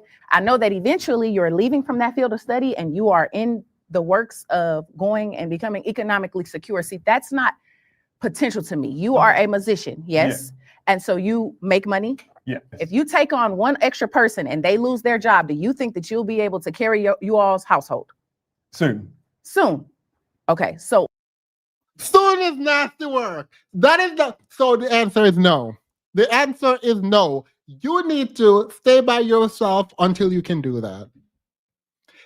What do you mean soon? What do you are too old? Oh my God.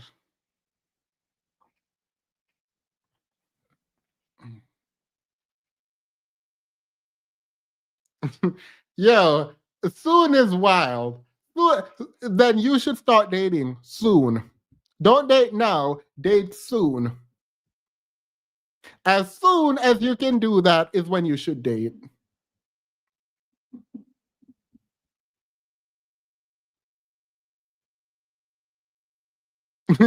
He said soon. To be fair, I do like his honesty. I do. I appreciate his honesty. So y'all knew what you signed up for. Y'all knew what you signed up for if you date him. I appreciate that. myself listening to you, as I stated, if I talk to you as a friend, because that's how You know what she should have done? She should have went around and asked all of them.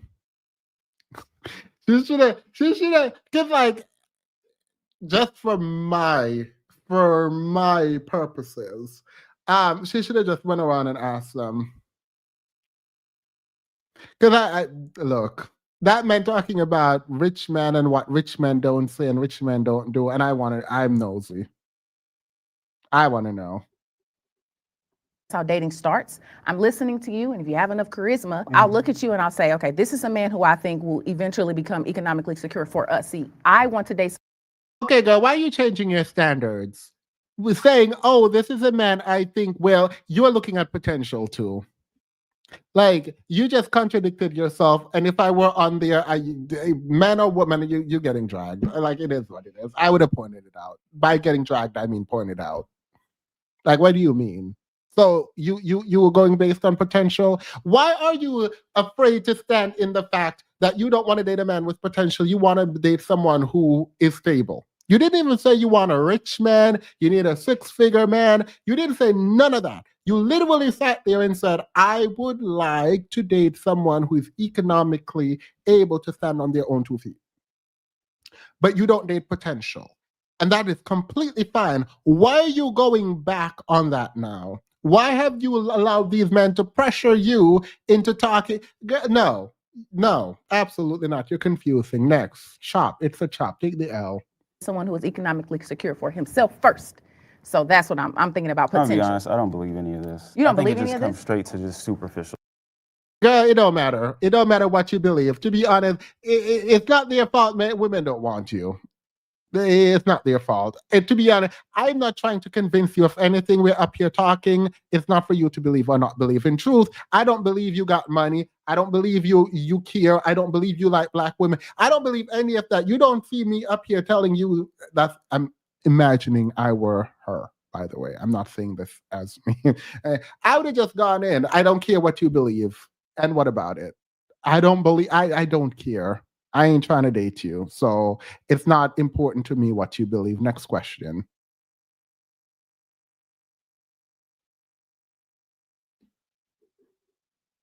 And if you want to go date a, sorry. Stuff. Superficial. I mean, we live in a superficial society. Women only want the men with money.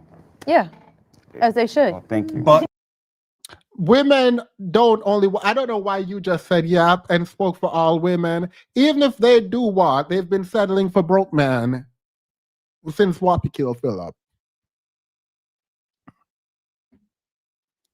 Should we pull up the stats? Should we? I'm not going to do it. I'm not going to do it, by the way, because ain't nobody got time. I'm going to need them to wrap this up quickly. Let me speed this video up, actually, because they're pissing me off, and I do have somewhere to go. Let's just cut the BS. It's about money. Yeah, it is. That should be the number one thing when you're dating. That should be the first thing that you. One of the things. It's not just materialism. It's that as a woman, we need to know. It's not just about money, but I. Wait, why are men trying to tell women not to care about money? Why are men telling women not to care about money? Well, that don't make sense to me. Who gonna take care of these kids? Who gonna take care of these kids?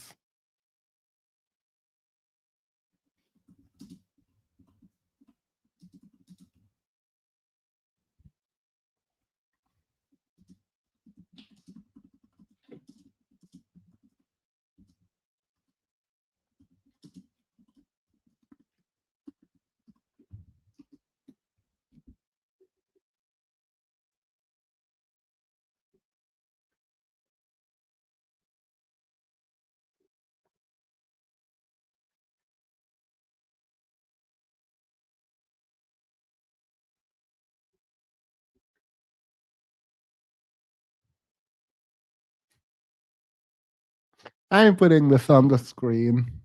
I ain't putting this on the screen.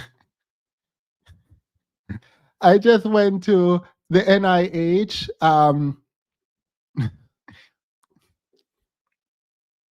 It's kind of embarrassing. This is actually kind of embarrassing. Of all women, black women are the most likely. I already said it. The numbers, the 2 times as nasty work. So I'm just gonna move on.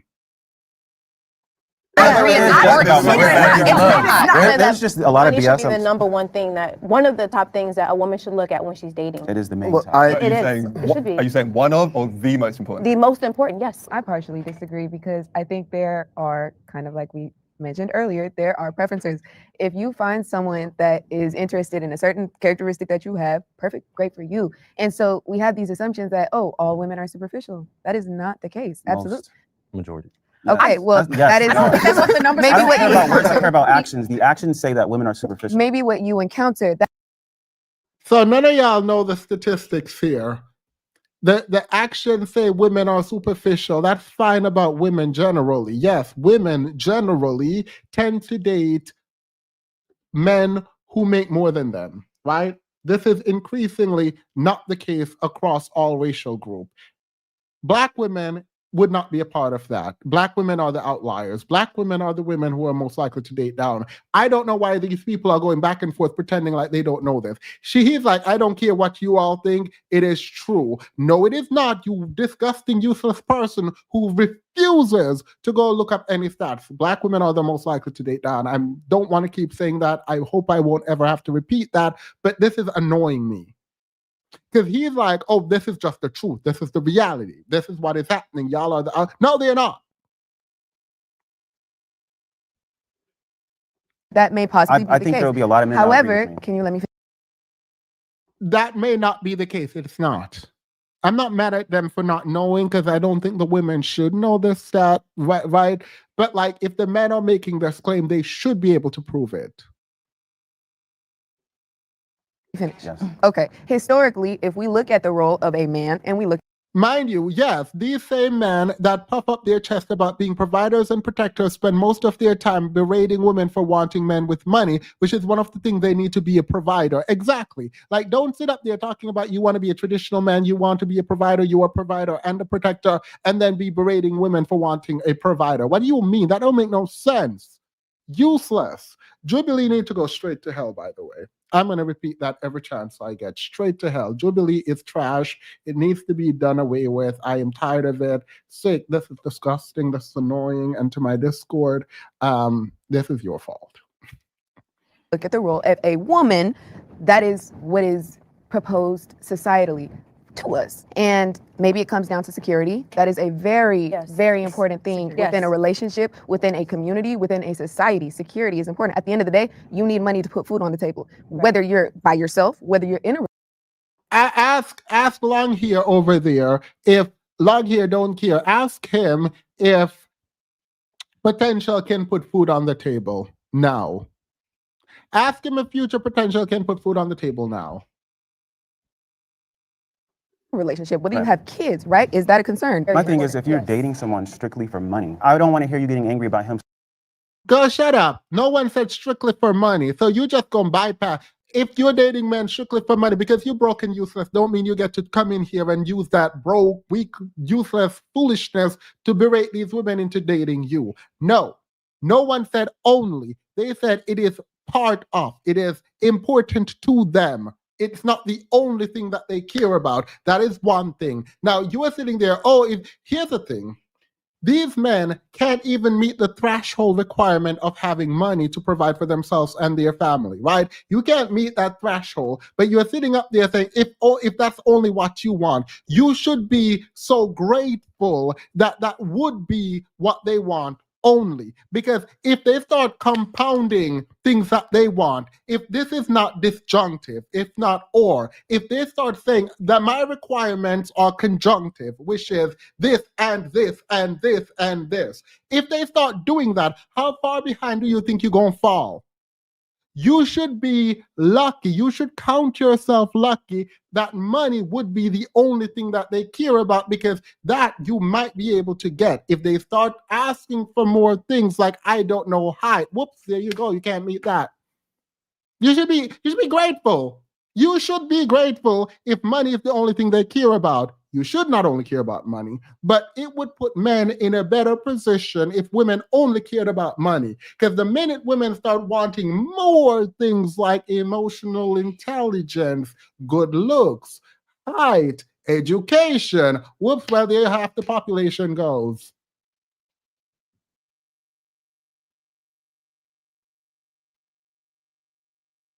Talking about only. And for you, no. Not doing that. Because if they start adding things that they actually want, for you specifically, it might not. It might get real ugly for you.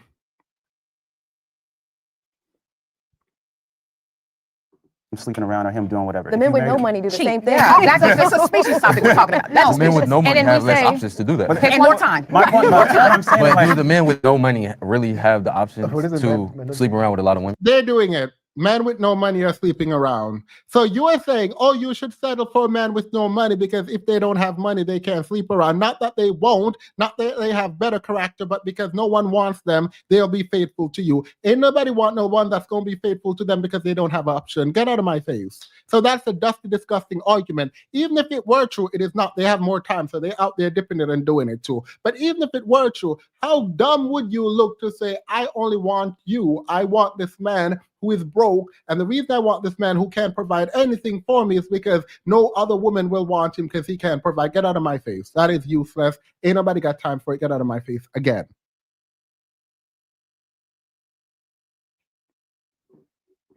Yes.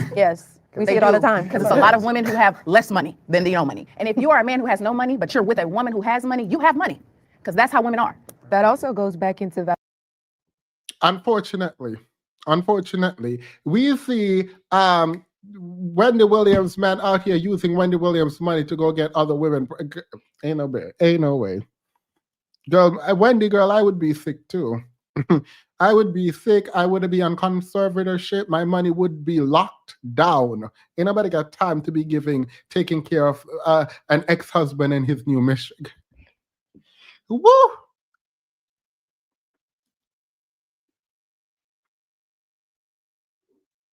Validation. What you guys saying, that's a bad man if he doesn't have X, Y, Z. Then you also need to look at why does a man need to be emasculated for not being where he wants to be. And if you're a wealthy man and you want other women, get into a polygamous relationship. You do not have to cheat. But it's kind of like common sense in modern times that men at the top 10% that most women want are generally like that and have options. And they're Well, you look like you're gonna have to date them man with options. What about it? I prefer you date those men with options. What do you mean? Oh my God, the rich man. So you know he's not one of them. You know you're not. Based on the way he's talking about those men, you know he's not one of them.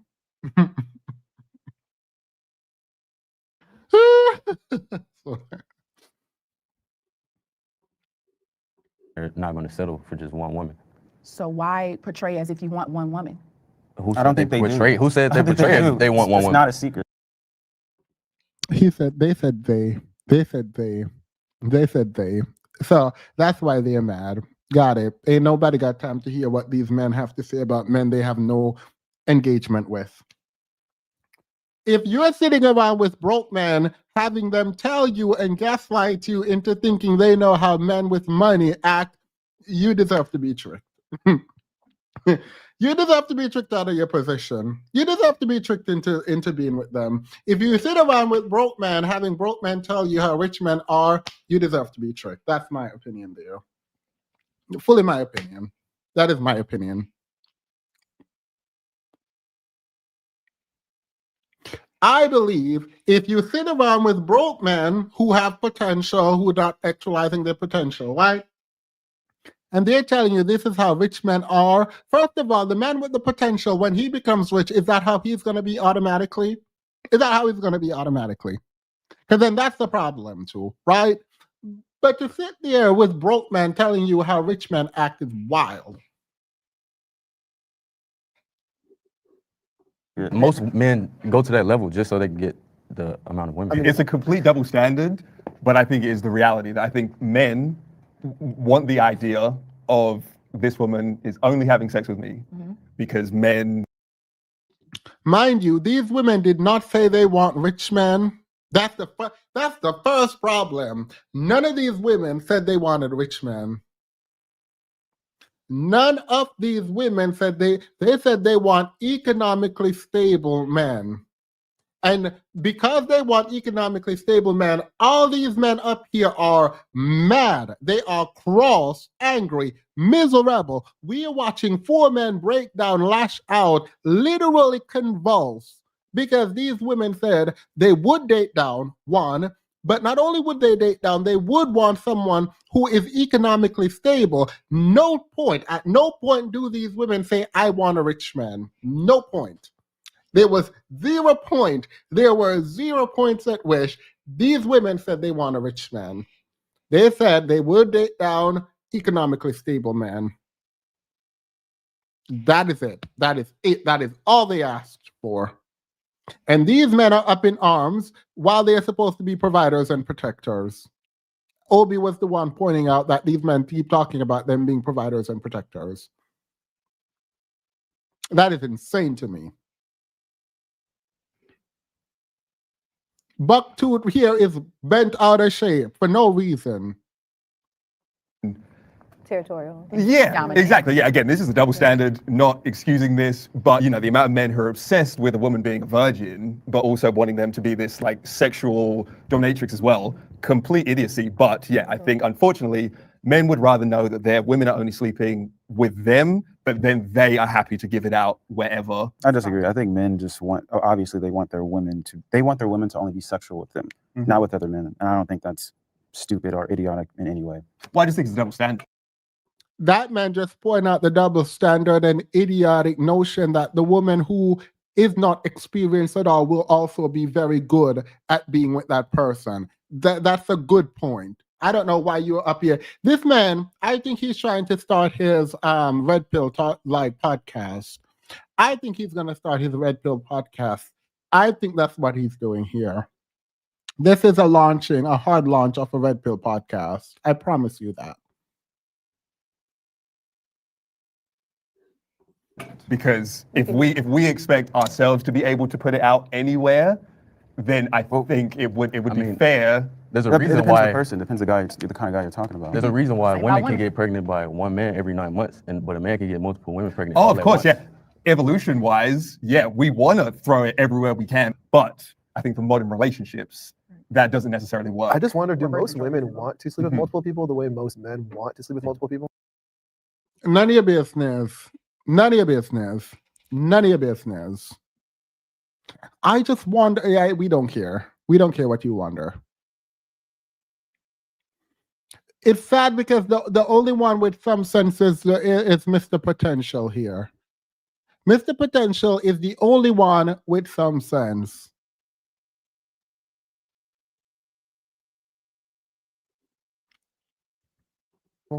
I think Now do they want to say why do this? you- why do I would you say feel the need yes. to want? They do it. I just think Mind you, they just explain in full detail why it is that women are so important generally in terms of the population and population growth, and we are essentially like rendered useless. They just explain that. Now, if men treat their bodies like a temple and make sure that no one accesses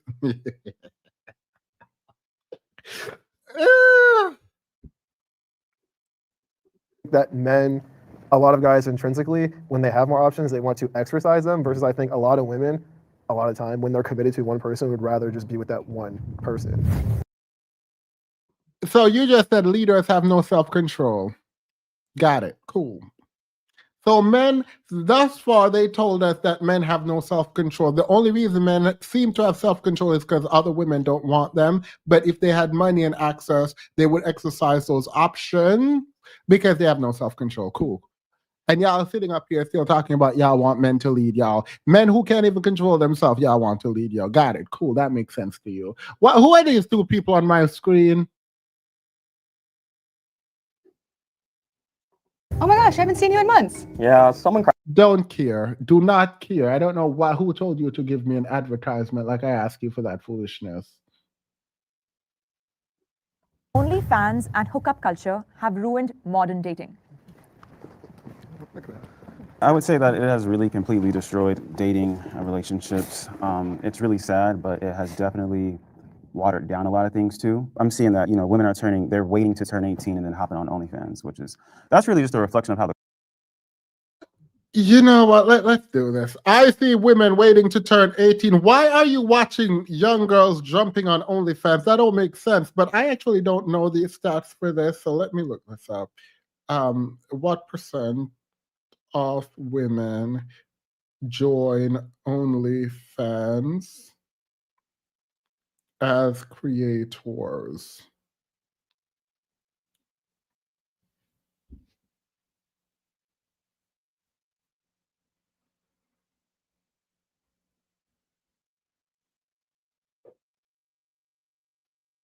All right. So OnlyFans literally only have 3 million creators. So it would have to be less than the most liberal estimation would be less than 2%. It would be less than 2% of women who join OnlyFans. And that would be, you would have to limit it between ages 18 and 45. If you widen it, it's going to be 0.0 something percent. You have to limit it between the ages of 18 to 45 in order to get down less than 2%. To sit up the yeah, maybe they don't have their phones with them. Because if there are 3 million total creators, mind you, this 3 million total creators aren't just women. These 3 million aren't just women. But even if you're trying to give them the most you can possibly give them,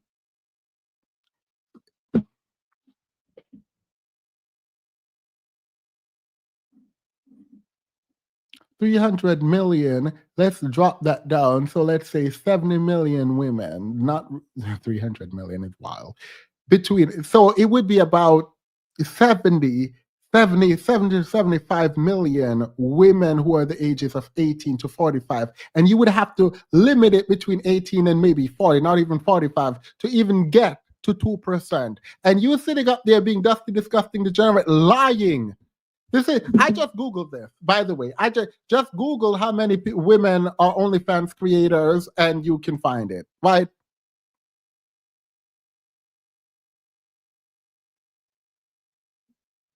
Yeah, no.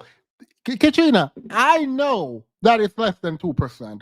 I know it is. I am giving them 2%. And the only possible way to give them 2% is to limit the age between 18 and like 40 or 45, so that we have like 70 to 75 million people that we are counting. That's the only way to get them there. The only way. That is the highest approximation. That is the highest approximation. And you sitting up there saying the reason this is bad is because women are waiting to get to 18 to turn OnlyFans creator, and that's why dating it. How about not dating the less than 2% of people? I hate saying 2% because it makes it a lot larger than it is. Let's say 1.5 million people who are on OnlyFans. How about dating the other over 200 million people, I mean? How about that? Mind you, this is the total number of people on OnlyFans. We are not even talking about the kinds of content they're creating, because apparently there are people on OnlyFans playing guitar, only playing guitar. Yeah, no, he's dumb and bitter. The culture is.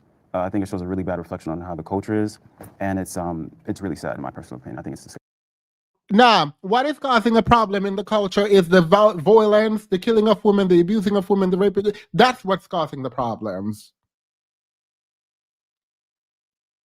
Women, Gen Z women, do not want to have children because of the way that we y'all are abandoning your children. That is what is causing the problem. The fact that y'all not going to school is causing the problem. The fact that y'all don't know how to get a job is causing the problem. The fact that y'all can't read, the fact that y'all put what's that thing? Emotional intelligence and emotional stability at the bottom of a survey of Gen Z people is causing the problems. Maybe a man with potential to join OnlyFans. I'm not promoting OnlyFans. disgusting. My last long-term relationship, which is also why I've been single as long as I have been, he was subscribing to OnlyFans girls. Because porn's one thing. It's like, I see it as, it's a scenario-based, it's general. You're not looking up a specific girl versus you're following a specific girl while you're in a relationship as well.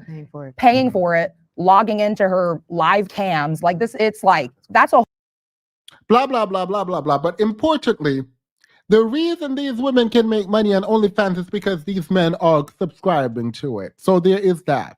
There will not be a supply if there wasn't a demand.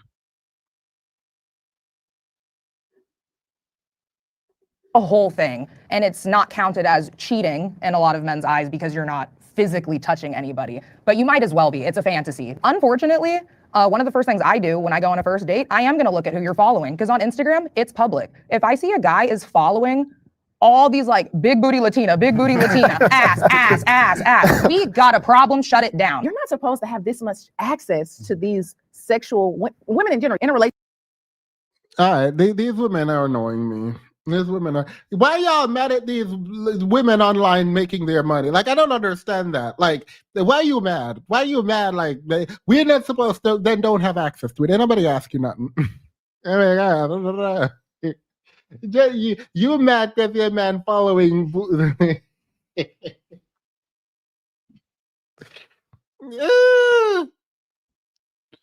Girl, wait till this body comes in.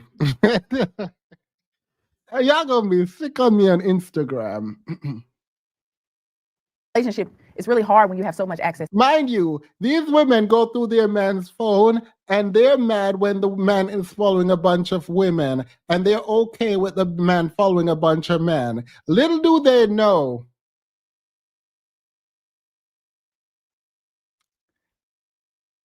I'm going to finish that sentence. Not going to finish that sentence. But the fact that you're just out here talking about, oh, if he's following a bunch of women, then I'm going to have a problem. But you're not going to have a problem if he's following a bunch of men. All right, girl, period. It's easy access to link and meet up with the people who do OnlyFans, who are on Instagram showing ass. And I do want to kind of side with men on this. I don't have a problem with men liking other women's pictures and following women on Instagram solely. I'm in a relationship. Finding that common ground is important, but I just feel like, no, I'm not going to make you unfollow all these women from social media, because you have to be strong whether you see them in person or you see them on the streets. Do you guys think you could date someone who has, for you guys as well, do you think you could date someone who has OnlyFans and like is successful? What do they do? Depends. I don't know. Okay, let's start off with. It depends. So after all that talking about OnlyFans being a problem, this one is like, yep, I sure would. He said, so after all, he's like, black women are masculine, blah, blah, blah, blah, blah, blah, blah. But yes, he would date an OnlyFans model. And pretty much all of them probably would. Potential here don't have a choice. He gonna take anything he can get that can provide for him at this point. Potential. I'm joking. That was a joke. Ha ha ha. They just post pictures. They don't have sex with anyone. What kind of pictures? Naked pictures. No. What about feet pictures? Okay, feet pictures. That's cool. If you're posting some foot pictures, whatever, man, go get it. Because we're talking about OnlyFans from the subscriber perspective. I always wonder, what if you met someone who you're like, she's really cool, great personality. One of my boyfriend's best friend's wife. Wait. Oh, I don't know. Can you put the full context? Because I thought you were talking about one of them. Because I'm like, girl, come give me tea. You know, I like knowing. Very attractive, but her job is OnlyFans. You'd be setting yourself up for failure. Why do you think so? Look at her character. You don't think she's gonna not? Yeah, this man's so judgmental. I didn't feel bad for him again. I felt bad for him slightly in the middle when I realized what I realized. I no longer feel bad for him. Drag him. I do not feel bad for him. I did. I felt bad for him.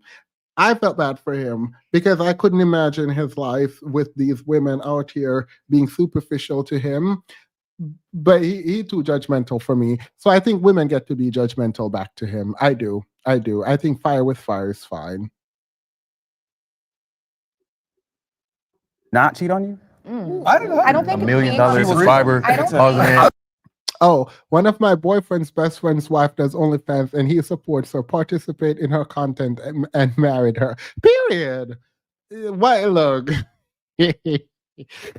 look. The way my ego couldn't take it, but I am admitting that it's an ego problem. It's not like, oh, my ego couldn't take it.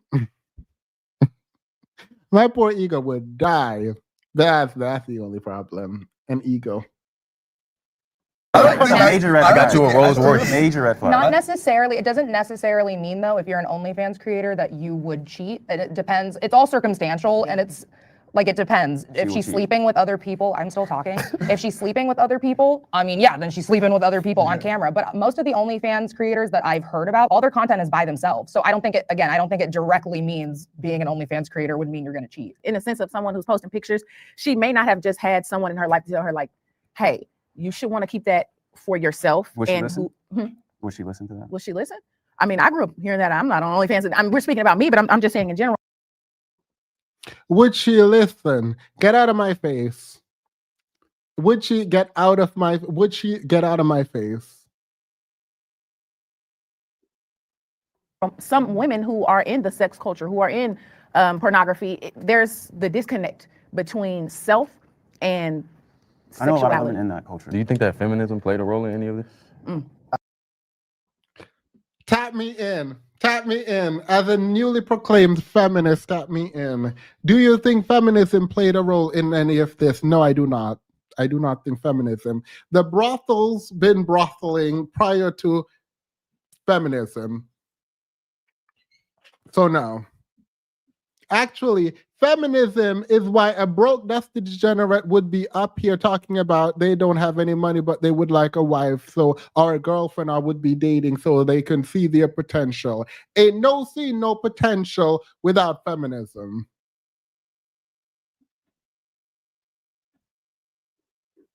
I mean, the liberation of like Women. free choice, do what you Yes. want. Get You back shouldn't at face men. repercussion. I mean, I wouldn't say get back at men per se, but I think it's But that's dangerous. Low speaker idiot. I don't know why he's even up here. Who chose these people? To say that's what feminism not is about about, men. and where it stems Pretty much from. is today. It's pretty much they just want to be able to do whatever they want and have no consequences to their actions. Everyone has consequence to their action. Next question. Next case. Everyone has consequence to their action. Next case. I don't understand. I slightly do wish we had smarter black men on here because it is annoying to me that they found some of the dumbest men who can articulate a single point to put up here. Again, like these women are actually smart. They might be pandering to these men, stroking these men's ego, lying to protect these men. And so they do sometimes sound like they don't know what they're talking about. But the reason these women sometimes sound like they don't know what they're talking about is because they're trying to lie to protect these men's ego. But the men are dumb, and I don't like that. Because I know even with the stats, as terrible as they are around education, they could have found more intelligent black men to put up here. Because these men are just like robotic, repeating dusty manosphere talking points without engaging at all with them. And so it's like, you all aren't doing anything. Y'all getting dog walked by these women without, they're not even trying to. They're not even trying to dog walk y'all, and they're doing it.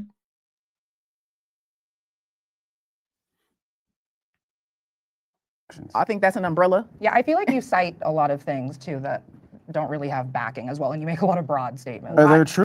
There it is. See, instead of saying, I think you're dumb, instead of just saying, I think you're dumb, she goes, I think you cite a lot of things that don't have backing. Nah, girl, just say you dumb. They're not citing anything that don't have backing. Love the way you put it. That was chef's kiss, ate that down. But no, what you're saying, you sound dumb. Just say, you sound dumb. Just go, yeah, you sound dumb, girl. That's a beautiful way of putting it. True, though. I think feminism maybe played a part in it, but I don't think it's the reason why women are on OnlyFans. I agree. Right? I think it's I think capitalism. it plays a big role. It's No, it does. It does. I mean, Women it's wanting this, independence, OnlyFans being the Yeah, easy and way no, out. no, I agree. It's this whole idea that 10K like, a month. I guess Saying OnlyFans is the easy way out is nasty work. You know how many people life get messed up being on OnlyFans? It is not an easy way out. Stop. And with such a low percentage of women even going on OnlyFans, it's wild. Particularly the fact that most creators on OnlyFans don't actually make a good living on there. So how is that the easy way out? yeah, Tell me sexual about revolution, capitalism. It's the fastest way to make money. Basically, prostitution is the Right. oldest profession. I was just about to solely because you brought up prostitution, but before now, women weren't allowed to have bank accounts. If you did not have a husband or a man taking care of you, what were you left with? I don't think that it's because of feminism. Yeah. We have to be very careful with how we're speaking about that term. Although I know that there's a lot of controversial things about feminism, but I don't believe that OnlyFans is a result of feminism. Yeah, I wasn't saying as a result. I was saying like it plays a majority. Sir, you weren't saying anything. You've never said anything. No one is accusing you of saying things. No one is accusing you, specifically you, person in the middle right now. No one has ever accused you of saying anything. I promise you that. The last thing people would do is accuse you of saying things. Yeah, I But definitely if think prostitution is the oldest job in the world, then it predates, feminism. So I would say, to your point, it is because social media has become such a way to earn money quickly that then prostitution has just evolved. I would say that's Well, all of that. I would say yeah. it's a combination of all of that, not just one or the other, but both. prostitution, I think before it was still kind of taboo. I don't know if OnlyFans is as taboo as like a traditional prostitute. When COVID started, I think It still is. Most OnlyFans creator, as soon as you do it, you can't get a job. Next question, move on. We're not doing this. We're not doing this. I don't like bums telling me what to do. Like I don't.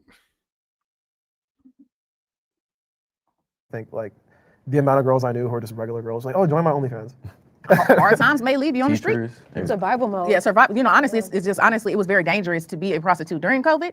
And so, all right, we're gonna try to do something that Bum is a mentality, and it's a dumb, disgusting mentality where you sit up and make up stats and lie. Because even these women engaging, pretending like all these women just started OnlyFans, and it's just all of these women doing OnlyFans is nasty work. Because these women being real judgmental too. Wait, so to get out of survival mode, shouldn't we be finding ways to get together? No, we shouldn't be finding ways to get to know together. Y'all just talked about how y'all broke and all of y'all trying to get women to see y'all potential. How you gonna help these women and get together and build anything when y'all are talking about a potential and these women trying to make money moves? Like I don't like y'all can't help. That's the y'all don't realize y'all can't help. Y'all looking for these women to provide for you. Y'all literally sat up there and said y'all were broke and y'all need these women to lower their standards because you are not stable financially. And now you're telling them, oh, just get together. And no, they can't. They're going to need to give you the OnlyFans money.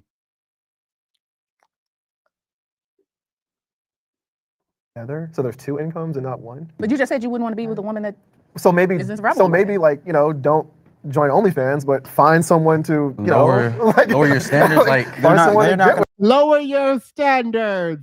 Lower your, he said, just lower, girl. Mind you, the standard is I will date someone who makes less than me so long as they're stable and they can provide for themselves. That's what these women said. And these men are telling them to lower.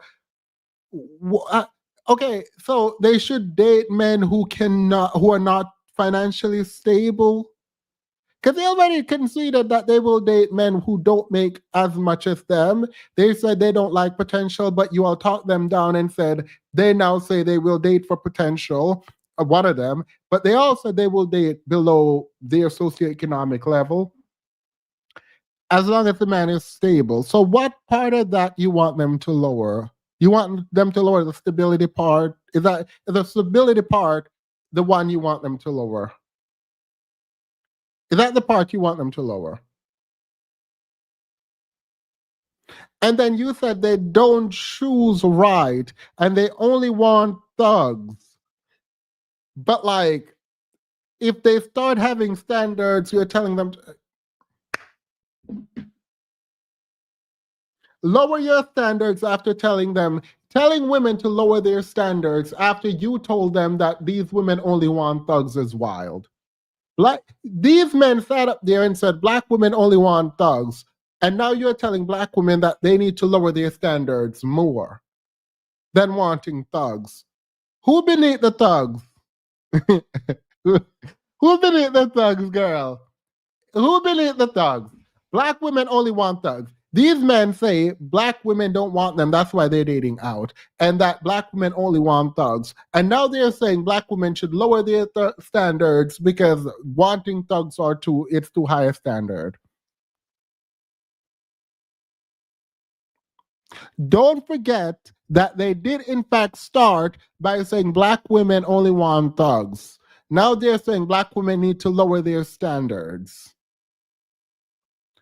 To what?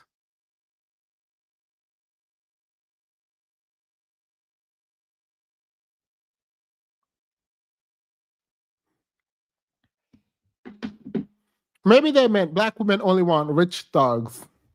Black women only want rich thugs, so you need to lower your standard to poor thugs.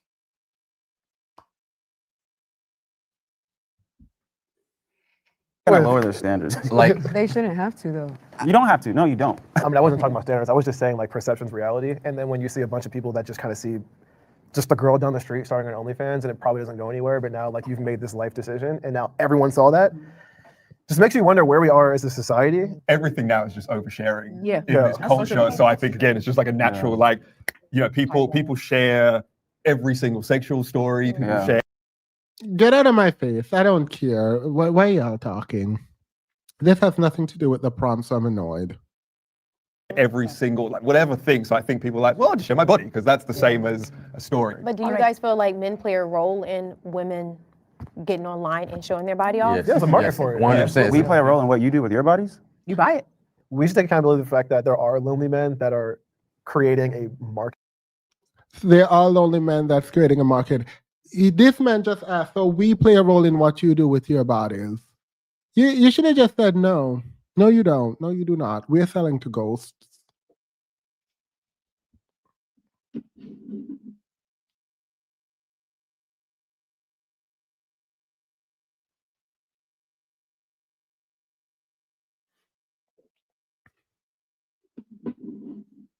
Market for this. Like, we can't complain about something that exists if there is a market for it. That said, though, I don't think we should take accountability for the fact that the men are lonely. I have felt more judged by Black people than any other race. I can say I felt more judged by Black people because I grew up inner city, then I moved. That's fine. That's fine. I don't care.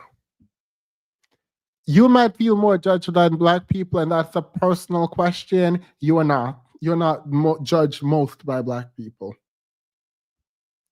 The rubric by which we judge people was not even created by us. Yeah, I need to go back up there. Annoying. Moved from the inner city to the suburbs. And so when I would come around like my Black family or Black friends from the inner city, they would be like, oh, you talk white, or oh, you act white, or if I say I want to go swimming today. I said I want to go swimming today. What do you think this girl gonna say when they say, oh, what do you think she gonna say Black people say when she said I wanted to go swimming, and Black people, mind you, if this is how she show up in the world, ain't nobody told her she seemed white. Say, oh, Black people don't go swimming. You know, they would like make comments that would just make me feel like super like, damn, like judged. I experienced that a lot when I first moved to Memphis from Chicago at 5 throughout. I'm sorry. I find this very hard to believe. And you want to know something that, like, yeah, this is so exhausting for me. This is so exhausting because this is so irrelevant. This is so irrelevant. Jubilee going straight to hell again. This is my final time pointing out that Jubilee is going straight to hell. All my life, I was always the different kid. In school, they would say you talk white, and it still continues. Like, people see me, my friends back home in Memphis, they see me. He said people said he talked white. I think I'm gonna end it here. Because I'm not gonna sit around listening to that. I ain't gonna sit around listening to this man lie. I'm not about to sit around. This man sat up here and said people told me.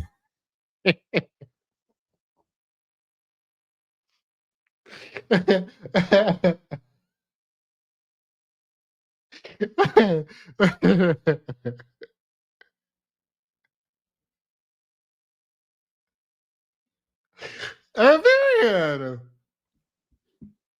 Period. Me surfing and stuff, they see me doing things that you don't usually see Black people doing, and they say you're trying to be white, when really I'm just trying to explore life. Right, because I'm like, what does it even mean to be like, oh, you talk white? Or Speaking like a normal, articulate person. exactly. I think it comes from He believes, this guy right here believes they told him he talks white because he's articulate. Who gonna tell him? Who gonna tell him? Who is going to tell him? Y'all not gonna tell him? I ain't gonna tell him. from the stereotype that Black people are uneducated. So when you sound articulate, you sound educated, they're like, damn, because I get that all the time. I went to a white private school, half of middle school, high school, all of college. It sucked to be in predominantly white communities where even the Black people were saying the same thing as the white people to you. It takes a real toll on you because when people were telling me that, like saying you talk white, I would try to change the way I talk and try to fit in. And I was speaking ghetto, Memphis accent.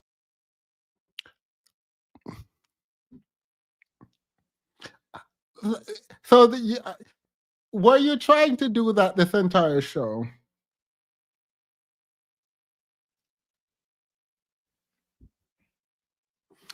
when you try to do that the same time.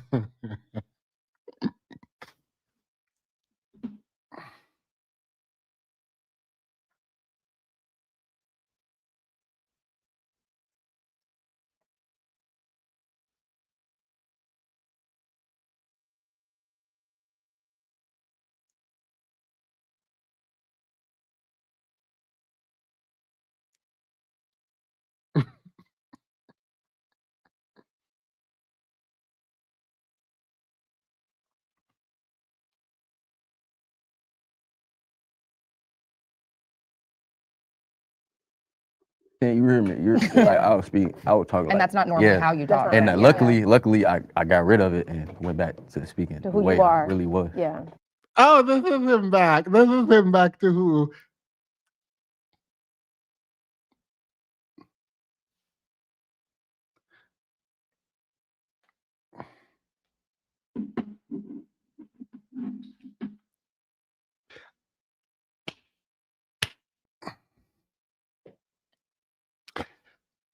I feel like if this man and I were talking and I said, you and I sound black, I think he would be offended.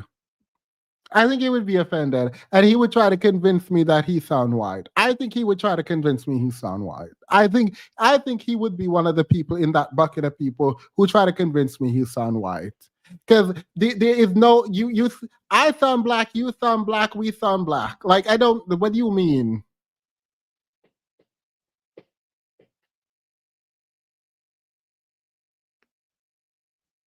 He would be appalled.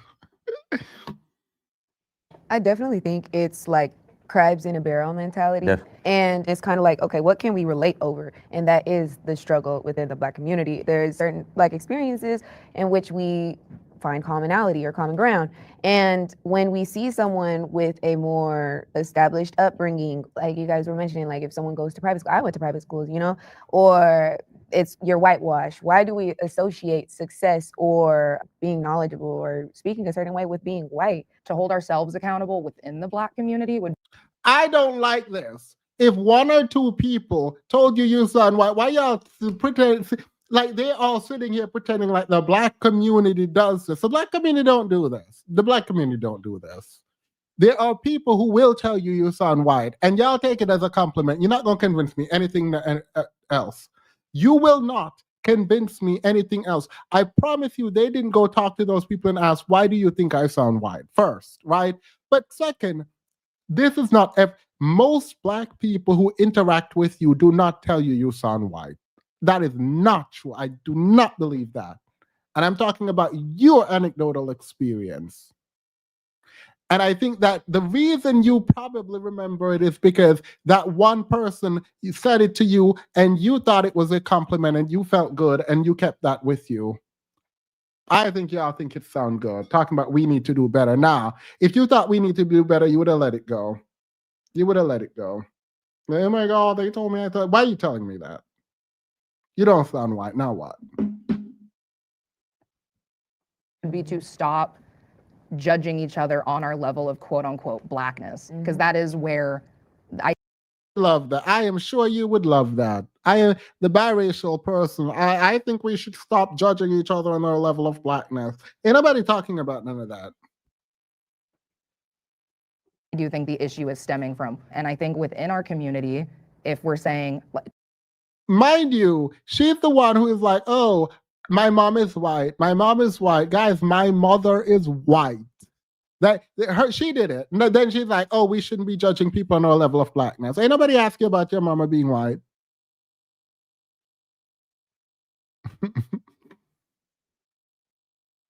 telling me, oh, you're an Oreo. Because like really no, I'm educated. We need to stop talking down to each other because we have those qualities. It's not a bad thing to be I articulate. think that's the majority, and we're the minority, sadly. It's- Why y'all allowing this man to say we, including y'all in anything he's in? I don't understand why you all allowing this man to say we. Like why y'all being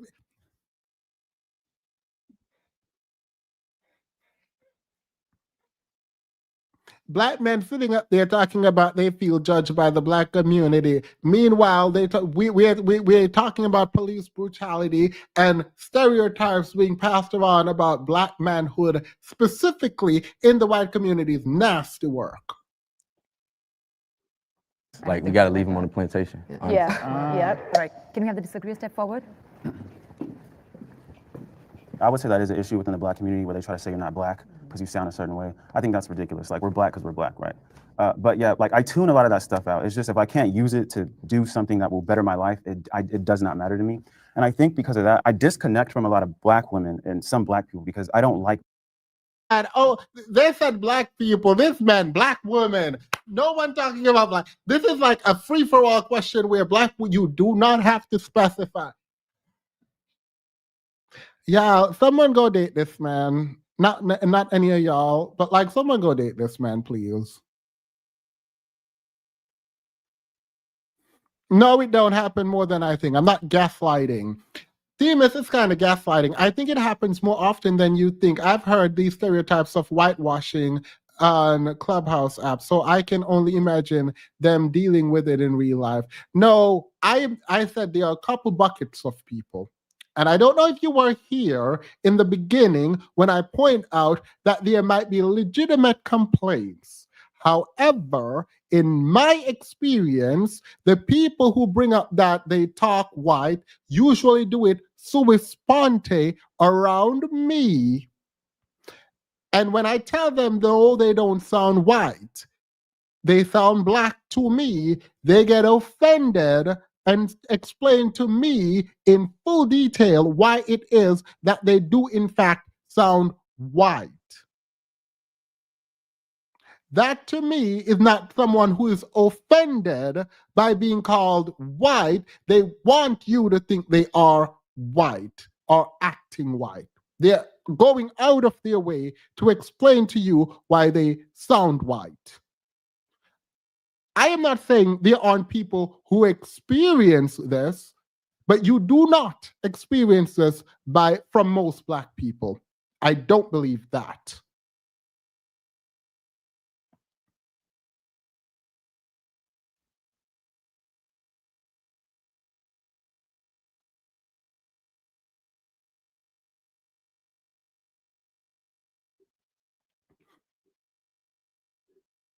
Being a victim. I cannot be a victim.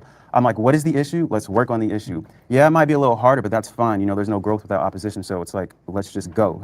Let me ask you all a question. Are people still telling you all, you talk white? Is that an experience that Yeah. you're all Yeah. experiencing now? Yeah. Right now? Absolutely. Yes. Wow. Gotcha, Themis, but can't speak on the experience of most black people. Yeah, I'm saying there is a bucket of people that I know. And when I think the guy, not the one here, the one from Memphis, he likes me like, oh my God, the lady also, when she's like, oh, I told black people I was gonna go swimming. And no. So you're just gonna lean heavily into a stereotype about black people can't swim. You're just gonna lean heavily in there. And that Memphis guy talking about, oh, people said I sounded white, and for a long time I stopped trying to talk, but now I'm back to talking how I naturally talk, which is I sound white. No, you don't. No, you don't.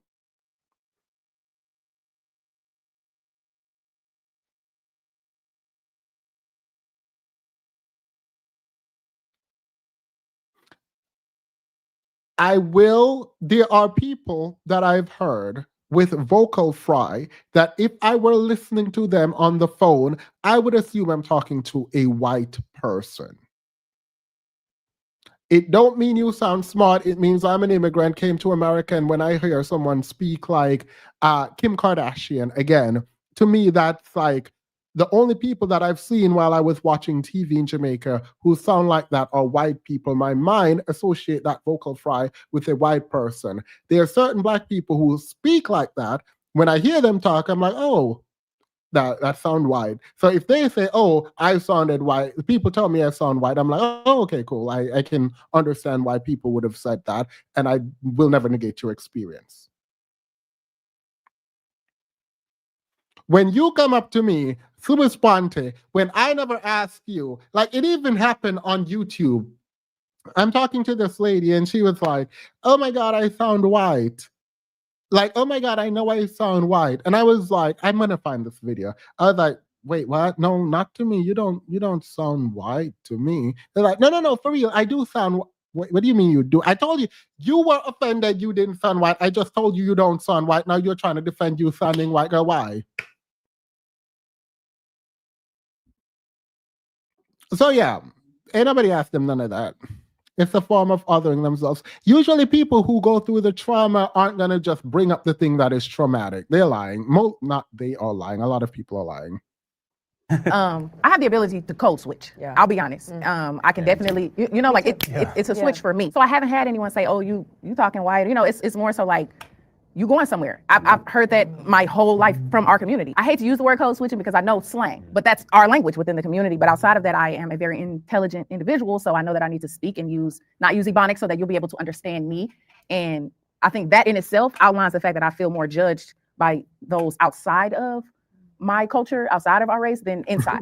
Walking around in society, I'm automatically judged by people who are not Black because I'm Black, and they have an expectation if I'm not dressed properly, if I don't carry myself a certain way. And I understand that, to your point, like I refuse to be a victim, so I'm going to like, okay, whatever it is, like I'm going to present myself the best way. I'm assuming none of these people who say Black people judge them more than other people work in corporate America.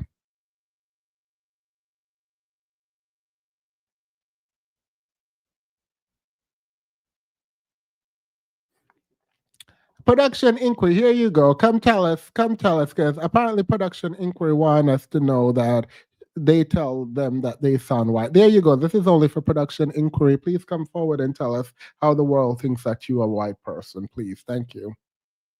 Way possible, so that I know I might be judged a little bit walking through the door, but at least I'm giving myself an opportunity. But yeah, I think Black people, we might give each other crap for like being different, but at least I feel like we always have each other. Most of the time, we have each other's back, I think, as Black I people. don't think so. I don't think so. I don't think so. That's Especially not a major. Black man with a Black woman. You don't think so? No. I agree. I agree there because I think that when Black people at school say that I talked white, and especially with a British accent, it's even more like white. It was always more like you say. It was kind of just like we're in the community together. I feel. I am a bit salty. I told you this don't taste good. These people are annoying. All of this is annoying.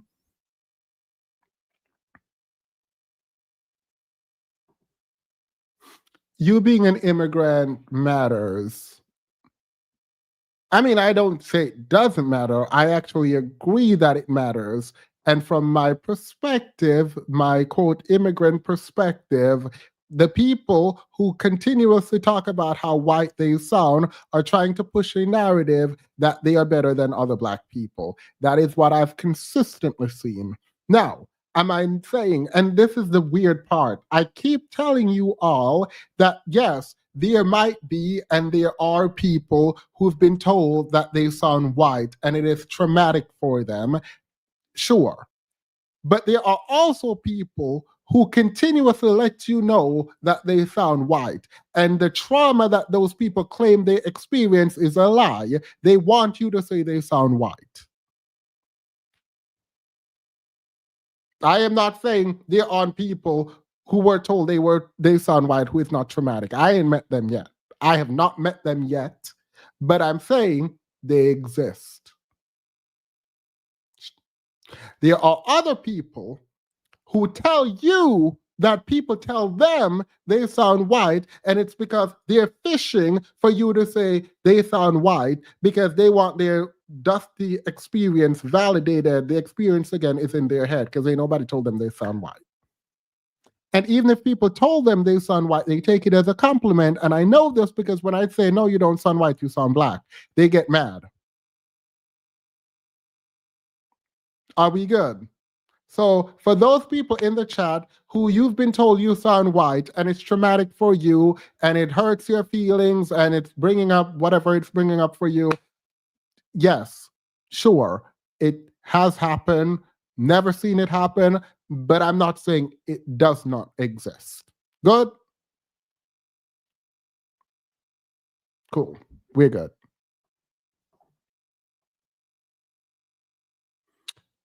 The fact they think they're the few in the Black community who speak articulate suggests they actually are the ones who believe stereotypes about. Yes, this is my problem. This is my fundamental problem with it. This is why I'm irritated. I am irritated. I am irritated with this because these people are actually positioning themselves as better than Black people and then saying that these Black people are just not articulate, and because they themselves are articulate, other people are calling them white, and they know that people are calling them white because they're educated and articulate, talking down about other Black people's experience. And that to me is wild. That to me is wild. That to me is annoying. Black people is diverse. There are various versions of what Black sound. Yeah, what sounds. But yes.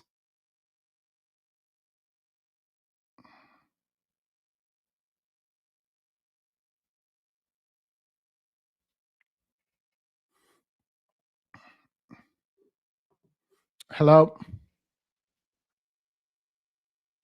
Hello. Production. Hello. Oh, there's a super long delay. I'm gonna drop and come back. No. Oh, go I ahead. can't hear you like very long. I'm gonna drop out and come back.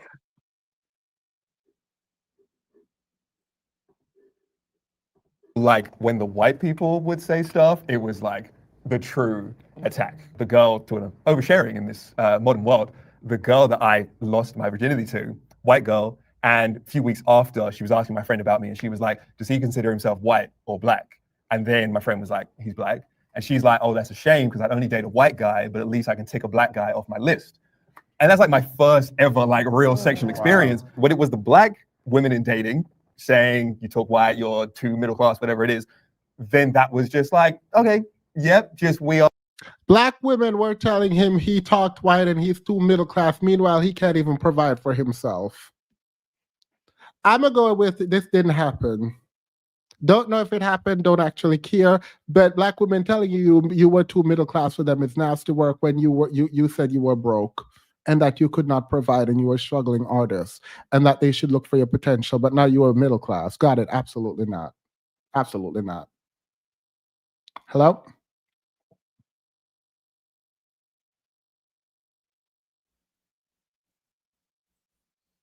Production.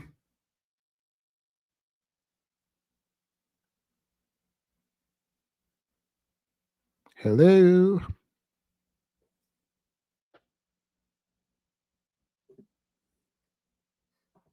Well, we'll wait while you try to figure it out. Different parts of the same community. When white women and other partners who would be like, you're not meeting my dad because he would never let me date a Black guy, that felt like way more cutting. In a sense, it's a fetish.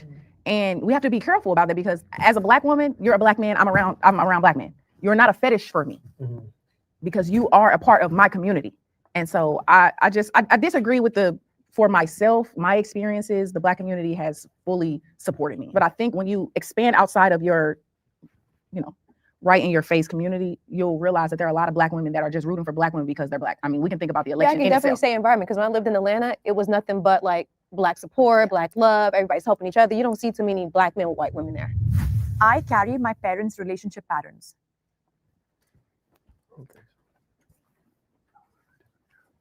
So I just had a baby, he's 4 months, and I have a partner, we're in a relationship. But I do tell him often that my mom and my dad never married. And so marriage is not my top priority. Although I want to be married, it's not the end all be all. I think that some people are raised and they've seen their parents married, like I have to be married. I don't feel that way. And I do believe in healthy co-parenting. My parents were healthy co-parents. You would have thought they were brother and sister. So I do believe that if our relationship ends, I would be okay. I am open to being a co-parent. So I'm in the middle with this one actually, but I was leaning more towards agree with the statement. I definitely learned unhealthy relationship habits from my parents, and they're actually the model. Hi, mom and dad, the model of a relationship that I am trying to avoid, and they're the reason why I know like your partner is sorry. After seeing how my parents' relationship was, I learned your partner is the number one choice, life-altering choice you can make in your life. Absolutely. With my family dynamic, it's just a little unique because the dad I call dad is my stepdad because my biological father is incarcerated. He's also Black. So my stepdad I call dad has been in my life since I was 1. But so with that, I would say my father being Black, my mom being white. Now that I'm an adult, I can see there was. Yo, This woman find any reason to remind y'all. She finds any reason. There is no. She said, "Oh my God, why y'all talking about this woman's father being in prison?"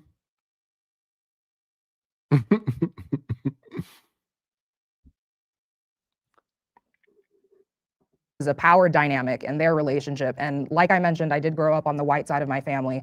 I didn't know until I started dating how differently I had grown up from other kids. I talk back to my parents because that's what they do to me. Call them names. Yes. So when I got my first boyfriend, he was like, "What in the hell are you doing?" And I genuinely did not know until I got into my first relationship, like, whoa, that's not healthy. You can't just be screaming at your partner all the time. That's not normal. And I thought that was normal because that's what I grew up around.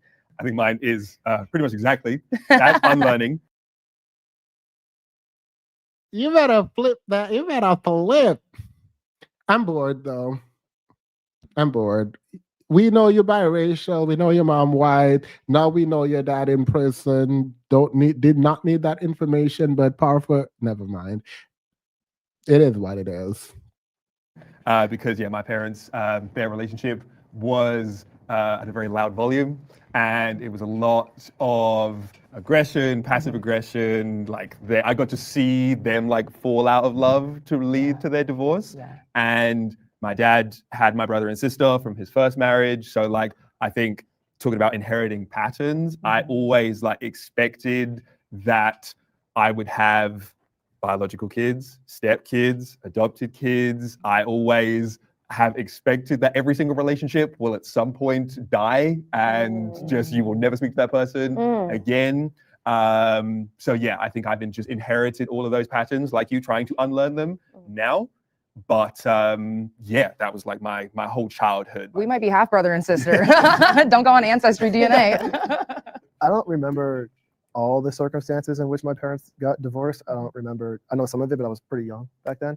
But what I do know is how much the divorce impacted me just growing up and not having my dad in the house for years. Like developmentally, I think just obviously my mom did a great job, right? You know, but as a single mom, there's only so much I think she could do. And having my dad.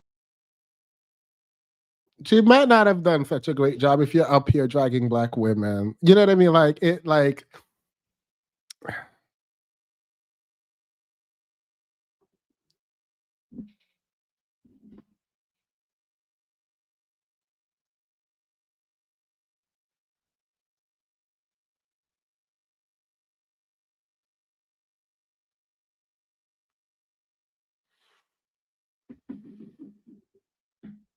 Dad in a different state a lot of the time, not having that male presence around really impacted my maturity, number one, my ability to be disciplined, I think. How I interacted with women in a lot of ways, I think, was impacted by not having that positive sort of male role model close in my life, involved in my life. And so I say this to say, like, I've followed the relationship model insofar as that I want to get married at some point. I don't care. I don't care. I'm trying to pretend like I care. It's 12:10. It's been too long. We've been here for 2 hours. You're annoying me. Jubilee will pay for their crimes. I promise you, and I'm not even laughing about this, Jubilee will have to pay for their crimes at some point. My friends are out and they're texting me, and now I feel like it's already 12 o'clock. It's time for me not to, like, why are these people's fathers abandoning them? Like, did all of them actually? Now I want to know, because she said her mom and dad had a good relationship, but mom abandoned, dad abandoned, dad abandoned, dad abandoned. Like, I'm curious now. The one thing I am curious about is, like, did all their dads abandon them? I want to figure out if all these people. Did all the fathers up here abandon them? Y'all talking about women should be accountable and women causing the problem in the dating market and blah, blah, blah, blah, blah, blah. Yeah, that's fine. Did all of these people, fathers abandon them? I'm gonna speed this up real quick. I don't know if they're all gonna. I want to ask, where's all your daddies? But after seeing how that happened, how that impacted me, that's why I view marriage so important and never want my kids to have to experience that. Like, I want to be in my child's life as much as humanly possible. I definitely agree with what you're saying. So I know that it may seem like, oh, we can be a co-parent today, but I don't feel that way. I just feel like most times when people get in these relationships and they have children out of wedlock, or they're married and they get a divorce, it's the end of the world. They don't want to work towards something better. They don't want to work for the betterment of the child. And so for me, that is the inherent view that I have, that the child is important. You have to put whatever you have aside and make sure that child is in the forefront. It can't be the end of the world for you. You can't hate this person because you created something so beautiful with them. But I do want to be married. I would love to marry my partner in this sense. But I think that my mom, this is something that I'm learning. My mom is the Black woman. I don't need a man. I pay the bills in here. But my dad would help. Regardless, he could have a woman, he could have a girlfriend, but he would help towards the household. He would help her if she needed anything. He was her first call. And so I think the way I view dating is that My mom left her whole family for men over and over again. So she put a man above all else. That's kind of how I carried myself. And primary, like the first relationships I had, I fully poured into them, not myself, because I was like, well, they're going to take care of me. That's what my mom's doing. Right. But I also want to know, why does the Black community not hold marriage to like a high standard? We did when we had the most discrimination, racism, and when times were the worst for us back in the civil rights era. We were getting married at a much higher rate and staying together than we are now. And so They weren't staying together. There was the poor man divorces happening, and these men were out here cheating. So like, ain't nobody got time, because it was harder to get a divorce, and there was no fault divorce, so people were forced to stay together. Does not mean these people were happy in their marriages. I don't care nothing about what this man got to say talking about it was bad. No. that's why I was asking, like, how did it happen that from 50s and 60s, we ended up here to where things are regressing when things should be theoretically getting better because there's more access now? I think back in those times, it was a necessity. As a woman, being married was almost close to a necessity because of all the things you couldn't do as a woman. I think that's why we have degressed in a sense, and I think that it should be held valuable, but it will never be the necessity that it once was. Can you disagree, step forward? We grew up with technology and stuff like that, so I've been shaped by so many other things and shows and experiences. I wouldn't say that it would be their relationship has shaped my relationship. I see a lot of issues that I know that I wouldn't want in my relationship if I were to get married. So I can't say that it does. No. I probably should have agreed because I look at my parents' relationship and I learned like what not to do and what to do. Right. Like they raised me out of wedlock. They were never together once I was born. My dad was in my life. Well, honestly, I love him to death, but he's a piece of shit. Watching from. All right, so they sat up here. All of these men sat up here talking about all women not to do, the dating is the problem, women, the OnlyFans is the problem, and all your daddies left. Got it, cool. Your daddy wasn't good, your daddy was trash, your daddy left you. So all of y'all have a very similar experience, but for one woman up here that said the mom and dad weren't married, but they were like good in their life. Good for her, love that for her. But so all of y'all daddies were trash.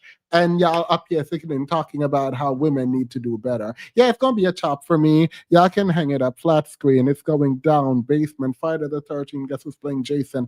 Ain't nobody got time for that. So y'all really sat up there with trash daddies. All of y'all sat up there with trash daddies talking about what women needed to do. All of y'all sat up there with trash daddies, except we don't know what the dreadlocks don't want to be anything like his father, right? Dreadlocks don't want to imitate what the mother and dad did. I don't know what their relationship was, not going to play this to go figure it out, but what we do know from this is that he don't want to be like them, so I'm assuming they were trash too. So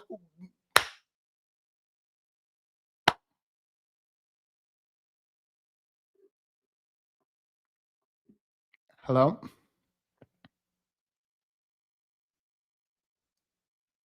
Production? Hello? I'm going to go into the after show and then I'm going to try again. Thank you all for watching. After show time, period.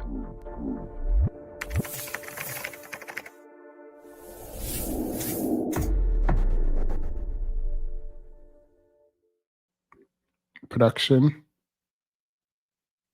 Ni wen wa I ni watershen wa I ni yodishwe. Nishi I bu I nishi I bu I dealing died a wad waishin. Ni wen wa I ni wood waishin. There you go. I'm waiting for you.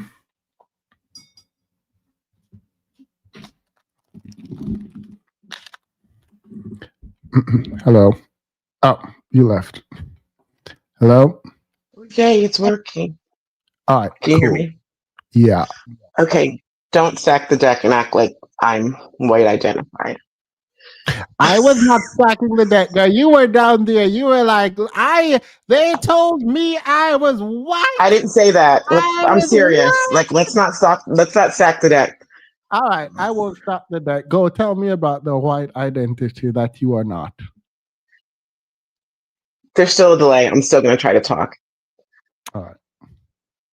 Go ahead. So do you accept African American vernacular, AAVE? I came Sure. from a family that didn't accept that. Do you accept that that exists? Oh yeah. What do you mean? Yes, that exists. So if you feel like that exists, why would it be strange for other people who don't speak that way then to be singled out by people who do? I'm not saying they weren't singled out by them.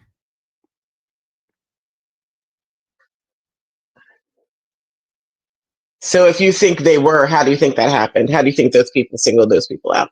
No, I think there are people who were shamed for how they spoke by some Black people. Yes, I think that did happen.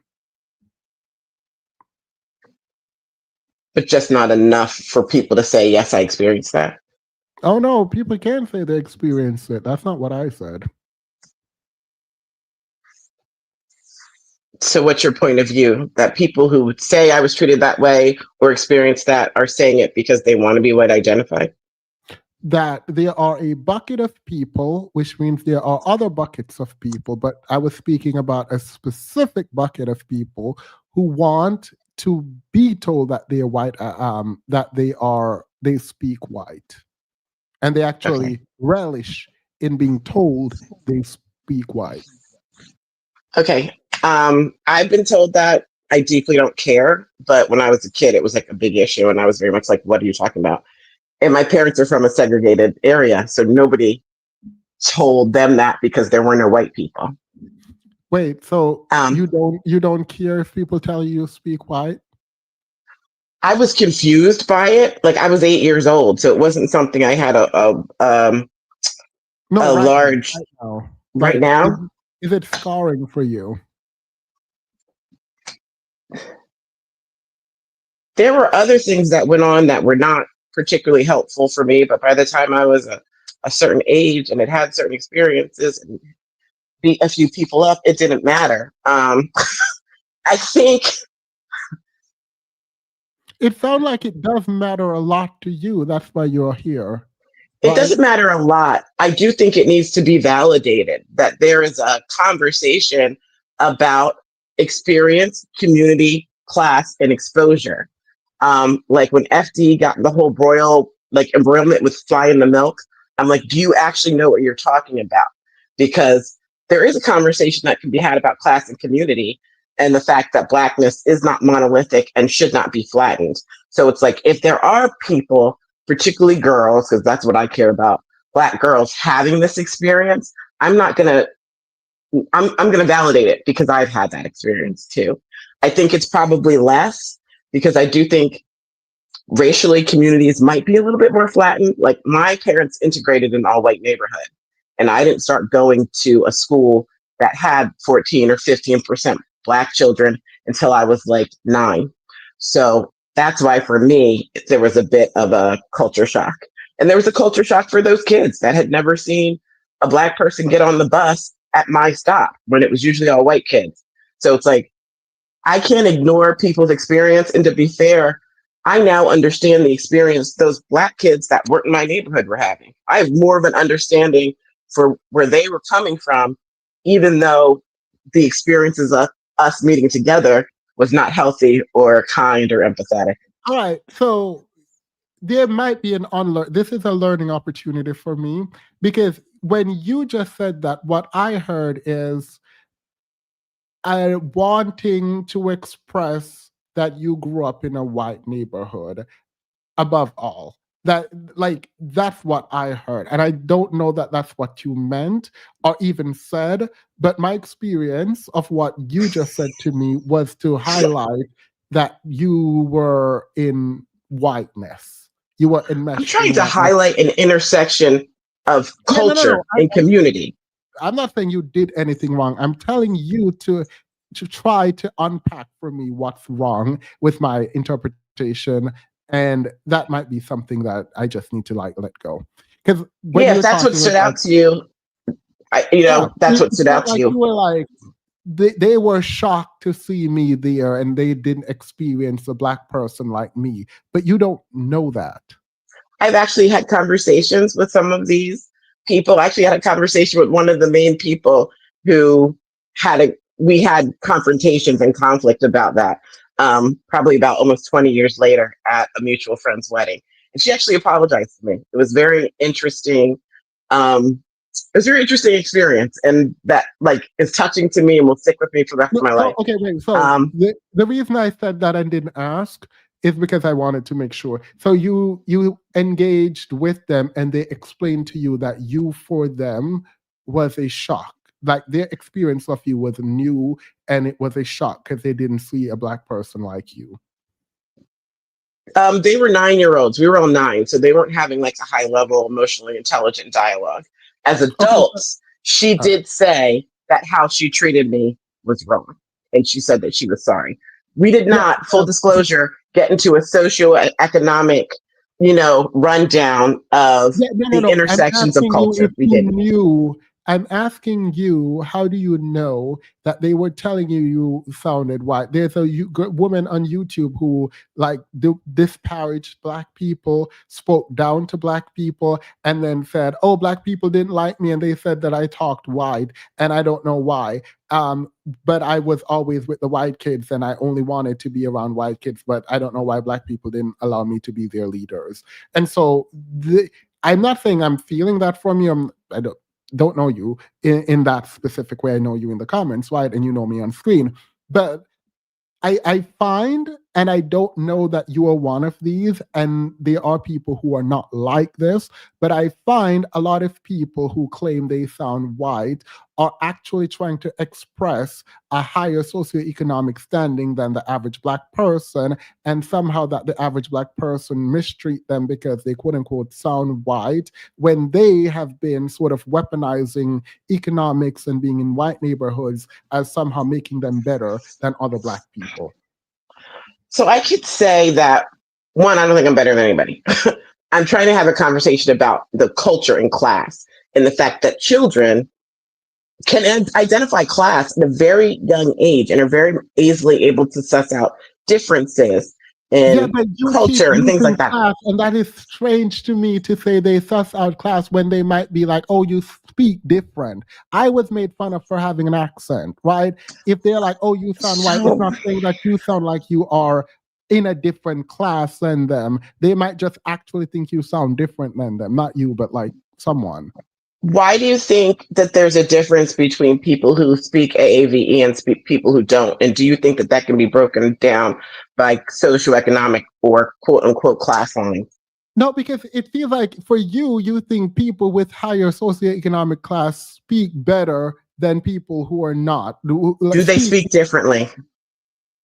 They can. I think Kim Kardashian and them have some of. I'm not talking about Kim. I mean, I'm talking about from a class. Go ahead. No, I'm using Kim Kardashian because they are, if we're talking about class divide, they're at the top, right? And the people at the top, even Donald Trump, these people don't sound smart. They don't speak in full sentences a lot of the time. So it's not. It's not. Oh, you're the way you spoke sound like you are of a higher socioeconomic status. That could be the case, but it also could be, as children, you sound different. You are an outsider. We reject you. What makes me an outsider? This is not because you sound different than them. You sounding different does not mean they think you are better than them. I never said better, because different doesn't mean better. But different does not mean better. What do you think class signifier meant? What did you mean by class signifier? To me, class signifier, it doesn't mean just socioeconomic. It means community. This is why people don't like the fact that certain creators flatten down community amongst Black people. What do you mean by class signifier? The neighborhood I lived in was a clear class signifier. What? I'm going to repeat the question again. What do you mean by class signifier?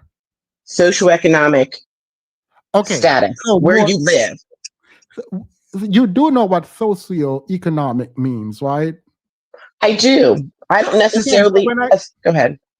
So you were saying they thought I had more money than them. I did, and they knew I did. Like, why can't we talk about the whole thing?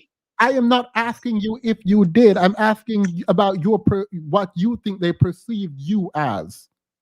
They did perceive me as having more money because I did. They did not. We don't know.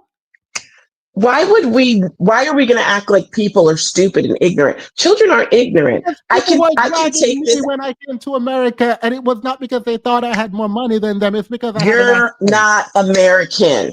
Yes. There is a culture in our American community that is not the same as immigrant No, communities. I am not saying you're wrong or right. I'm saying that people tend to reject outsider. An example of an outsider would be how you speak. Because you speak differently does not mean people are rejecting you because they think you're of a higher socioeconomic class. Do people reject people because they're of a different socioeconomic class? Yes, they do that sometimes. So why couldn't that be part of the narrative? I am not saying it could not. You're not even listening to me. You're not even listening to anything that I'm saying. I am telling you that we don't know for sure what it is that they rejected. If you sounded different, it could be they rejected you because you were different, not because they thought you were of a higher socioeconomic class. It could just be different. It could also be that, yes, they thought you were of a different socioeconomic class. The fact that you presume that it is because you're of a higher socioeconomic class is the problem. It's not a deep presumption. I've lived it. And I was in community with these other kids once I went to school with them for about 10 years. All right. So, I mean, I think we can remove it from Blackness if we want to. If you're in an all-white community where people are different socioeconomic standing and people live in certain areas and other people live in certain areas, there will be differences there too, culturally. I think we get sensitive when it's Black. So who else was coming in? Hi, it's Mia. I know I never come up here. I usually just send super chats, but I felt really passionate about this topic. Do you mind if I add something? Add some context? Mm-hmm. Okay. So I am Black American, and I grew up in the projects. Now, what bothers me the most about this conversation, mainly from the panel, some of that we saw on the Jubilee, and then now with this conversation, is that there's this assumption running that Black community is dominated by hood culture, that there's a specific way of speaking. And I think what tends to happen a lot with Black Americans is that a lot of us don't travel very much. Me, I grew up in the projects, but I still speak the way I speak because of my experience, my education, the things that I went through. I also traveled a lot. So yeah, how do you think you speak? I think I speak like the average West Coast Black person. That's what I think. I think sometimes my twang changes if I'm around my country family. And I think it changes when I'm around my corporate friends. And then I also think it changes when I'm just around my old neighborhood. But the point I'm trying to make is I've traveled all across the country, and I've met Southern Black people who go to Black Quintillion. They're very high class and upper crest. I've met DC mover and shaker Black people who are very much like Olivia Pope. I've met country folk. Like, I'm glad you left my comment up so I can reference it. But I've also met country folk from Louisiana, and they are very, very different in how they speak. But all these different people speak in a Black vernacular that's unique to where they live and how they grew up. So I don't like this assumption that all Black people are supposed to sound a specific way. And if we don't, then there are people who are judging you and telling you you're not Black. When I hear people say those kind of things, I just think, well, you haven't been around many different types of Black people. You probably only been around a very specific culture. And so I think people do need to experience more different types of Black American culture to see that we all have a unique way of speaking that is Black, but just different types of Black. And I also... Mia, who are you responding to? Because I agree with you. Oh, I apologize. The woman, I can only see your name is an S. Sorry, Yeah. production. Yeah, thank you, production. And then also to the panel on Jubilee, because they really bothered me. I was just like thinking, like you guys really haven't been around a lot of different types of Black people if you sincerely think that, because that was just wild to me. And so I don't know. I think sometimes a lot of us, we do have a very targeted experience because production, I'm not trying to say your experience is invalid, but I'm just saying that I don't think your experience may be representative of the entirety of how Black culture would react to the way you speak, But because there's different Black experiences. Oh, of One course. second. I agree with you, but production actually, for me, not to the full extent, but validated my experience with people who said people told them they sound white. It is saying they think that I sound better than them and I was richer than them and I grew up in a I white don't even area. think it's better if I can speak. One, I actually agree with Mia too, because part of the issue I have with AAVE is that it's a flattening. It's an assumption that this is the way that Black people talk, and it's not true. And so I Yeah, actually and agree with you. I think most Black people, even if I'm not American, understands that, and most Black people know that people speak differently from all over America who are Black. A lot of Black people hold on to that AAVE thing. Like, I wouldn't even name it. I just agree with what the other young lady said. Like, people have dialects or the way they speak that are true to their region and their community and where they are. Yes, and Like, that's why I don't even like calling it this is African American vernacular. Like, yes, and we are tribal as people, not just Black people. People tend to be tribal. And one of the main ways people figure out if you're part of the tribe beyond skin to color is how you sound. And so people can accept you for other things, but will reject some people for how they sound. And kids sometimes don't know how to articulate what they're feeling and say, oh, you sound different, goodbye. But like you were so sure that it's because you were of a different class. And that's not necessarily, I'm not saying it's not true, FYI. I'm saying it's not necessarily true. but so I'll to finish it up. In your hypothesis or your statement is that most of the time that's not true.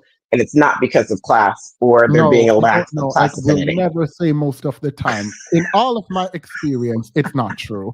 But in all of your experience, it's not true. Okay. I accept that in all of your experience, that's not true. And it's never about class. And it's never about any other cultural differences. And it's always about the difference in how someone sounds. And that difference in how that person sounds is because of what? Well, we don't know. You grew up different. You literally could be the same socioeconomic level, but you grew up in California and they grew up in Atlanta. Came together. We don't like how you sound. Next. So what if everybody's all from the same place? Well, but also, I think no. Are you not listening to me? Like that? I am. I'm trying to understand. Like, is there any connection to you between or possible connection between the ways? There tends to be a certain way of speaking in a specific group. Let's use Atlanta, where people who are of a different socioeconomic class speak. Children aren't always understanding this. It's not always true. And the fact that you were rejected does not automatically mean that they thought you were of a higher or different class than them. It could just mean that you just sounded differently to them. And then I asked, why do you think I sounded differently? And then I didn't move states. I was in the same state as these children for all of my formative years. You sound different. A gay man with a gay lisp, as they call it, or just a lisp, going into a community, even if they're from the community, could be rejected because they sound different to the people who are speaking. A woman who just developed a deeper voice might be rejected from other girls for having a deeper voice. Like you could be watching one kind of movie and learn to speak a different way, go into a community and they say, no, we don't like how you talk. It does not mean there's indicating class. Mm-hmm. I'm not saying you are not. Like, I'm not saying they didn't think about, oh, this is a rich uppity girl who tried to be white. I don't like them. They could fully believe that. I'm saying you don't know that. So how do you tie it with whiteness? Like, if it was just the way that I talked was different, that they didn't like the way I that I think talked? That I've explained how would you this. talk with whiteness? I had to apologize to one of my closest friends because I did say, why are you sounding like a white girl? Ha ha ha. And she laughed with me, and then she was like, you know what? People keep telling me I sound white on the phone, and I think it's because I saw like I can speak in complete sentences. And I was like, no, it's because you have a vocal fry that sound like Kim Kardashian in them, and it does not sound smart to me. And then she got upset, and then we had to explain. And then this was my first time like really explaining this. And then I had a friend in New York who intentionally, she's Jamaican, and she speak like, oh my God, yeah. Like, no, Jamaicans don't talk like that. So I know you are literally putting on a show, and it's very annoying to me. So I will never tell you sound white. And she keeps telling me, oh my God, people tell me I sound white. Don't care. Don't want to engage. I think also AAVE is a lot broader than people seem to think it is. Just like how Western American English has different dialects between Southern, Eastern, Western, and Midwestern. AAVE is the same way. And it doesn't make one version of it whiter and one version of it blacker. I've spoken to wealthy upper class Southerners who say, hey, y'all, fence to and finna. And then if you go to the West Coast, you'll talk to corporate Black folks who say, that girl tripping. And they're both AAVE. They're just two different dialects of it. So I think we also need to recognize when we are talking about AAVE, there are different forms of it, and none of it is whiter or blacker. It's just a different dialect of it. And as sooner we embrace that, the closer we'll get to getting rid of stereotypes about the Black community, that you only have to talk this way. And if you, and people assuming that because you don't talk that way, then that means that other Black people don't think you're Black. That's absolutely not true. My response to that is always going to be, you need to be around more different types of Black people than if you really think that Black people think you sound white because you're speaking in a different way. I'm just picking up on something also, and I will let production have the last say here. But I picked up on, and this might be completely wrong, you can, whatever. I think maybe there are people who were told they sounded white, and in an effort, and not maybe, there are people who were told they sound white. But now, in an effort to sort of justify their whatever it is that they feel about themselves and like ego or whatever it is, they have interpreted it to say that the reason they told me that is because they knew I was better than them or from a higher class than them, or I speak in complete sentence, or I am educated, as the rationale for why they were rejected as a way to protect their own ego, as opposed to, oh, they just didn't like me because I sounded different or I sounded white. They call me white. But you can get the final say on this production. Thanks. I do appreciate what you said about A. Oh, yeah, no worries. I'll step down and let you guys have the stage. But yeah, I just wanted to add that commentary to production. You but did thank really you. well. I appreciate you. I know you don't usually come up, and I'm sorry. Like, I really wanted to talk to you more, but we'll do this some other time. Oh, no. Yeah, no worries. I just wanted to address the things that production was saying. But thank you so much for having me up, Themis. You guys have a good night. You too. Bye. Go ahead. Yeah, I agree with what she said about AVE. I just don't think it's literally defined that way. I think it's very much a flattening of the way quote unquote Black people speak, and I find it to be somewhat offensive. As long as you can agree or admit what you kind of just did, that there are Black people who were told, not assumed, told that they speak white or told that they act white. I have That's never fine. denied that. My other question would be like, why would those kids choose to say you act white instead of you act different? Because there's a racialization of whatever the behavior is or the type of speaking is that's tied to whiteness. It's not just saying you're different or you talk funny. Let's be clear. I do know that people say you act white, and I do know that people say you sound white. Actually, when people tell me that other people told them they act white, I am actually I'm very sympathetic to that. Okay. I was told both. I don't need any sympathy. I know I'm not giving you sympathy. I've never thought, I knew that I was different than the other kids. I never felt better. I can't even say I wanted to be accepted. I can say that I was secure enough in myself at a young age to just be me and roll with the punches. I definitely wouldn't say that they were uneducated or that they didn't know how to complete sentences. That's not at all my perspective. But if anything, it gave me it gave me a crash course in culture, and whether people believe my sentiments or not, it gave me an understanding of culture and class and how you can have subcultures and these kind of niches within a race and within a class and within a community. So I didn't enjoy it, but I definitely think I'm a more insightful person for it. That's all I have to say. And you were better than the blacks. No, I'm not. It's really sad and almost pathetic that that's what you continue to heap on me. And No, I will. wait, you didn't say. Well, wait. So let's not use better. You were of a higher class than the others. Why does class not exist? So you're going to pretend that I've done so much work. I'm like, to act like socioeconomic class does not exist is wild to me. That is a question. Did I live in a different community than these kids and benefit from different things? Yes. Were you not? I don't think that's a joke. Were you not of a higher class than the other kids? Is class not supposed to exist now? Income brackets don't exist. Poverty levels don't exist. I occupied a higher socioeconomic class. I did. It also allowed me to see racial and social biases in standardized testing. Like, yeah, I did.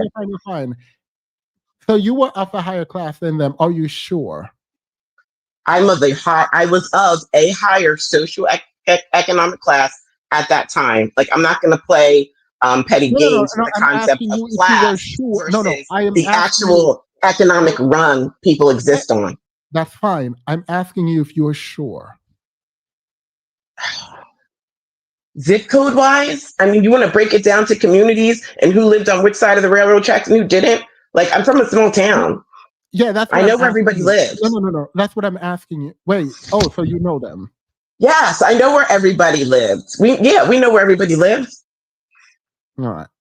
So yeah, I mean, the only reason I'm like defensive somewhat is because like I've actually done a lot of work trying to make sure people have more access to what they need to get what they want as far as education and like. So it's like I've had a deeper understanding. Like I've been lucky enough to not be some jackass that lived in a nice house my whole life and then took that with me into whatever jobs and places I've had. Like I've been able to understand class and culture and what that means and how you do get perceived.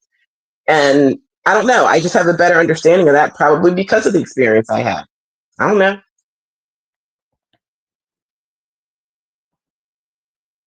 All right. So it feels like I don't want to ask any more questions. I'm not a black savior. I pay attention and I care.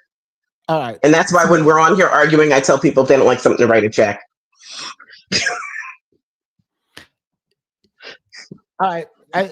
I think, is our conversation done? Because I don't know. It is. All right. Cool. Thank you. Bye.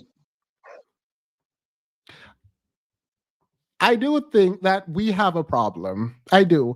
I think that there's a lot of us who actually like to position ourselves above other people because someone is in a different zip code does not mean you actually have a higher class than them. And I wanted to ask specifically about the engagement with these people to know that how do you know that you are of a higher socioeconomic class than someone, right? And how you do that is how much money they make. Right? Or if you're defining class in a specific way around the way you speak, the clothes you wear, the clubs you go to. Like, I wanted to, when I ask, how do you define class? That's what I was talking about. And no, I don't think that, like, class is such a very, like, when she said socioeconomic, that gave me something specific to work with. Because when you say class, it feels like you're saying you're better than other people, right? And I'm not saying you shouldn't say it. I'm just asking for you to define. And I also recognize that we are in a live chat where people are saying a lot of things. And so maybe joking around isn't, but I'm being serious, but joking around is not the best thing to do. So that's my bad. I'll take the L there. But production inquiry, in my mind, explained fully what I believe. And so it is what it is. And there was no point at which I said that Black people are not being told they sound white. I've never said that. I do believe that happens. Now, what you think that means is a problem. She said, I'm poor. Like, I've never said that. I was talking about a specific bucket of people who like to be told they sound white. And I find that very weird because they make very specific assumptions about Black people all the time and speak down about Black people all the time because they quote unquote sound white. And I don't like that. I think that is diabolical.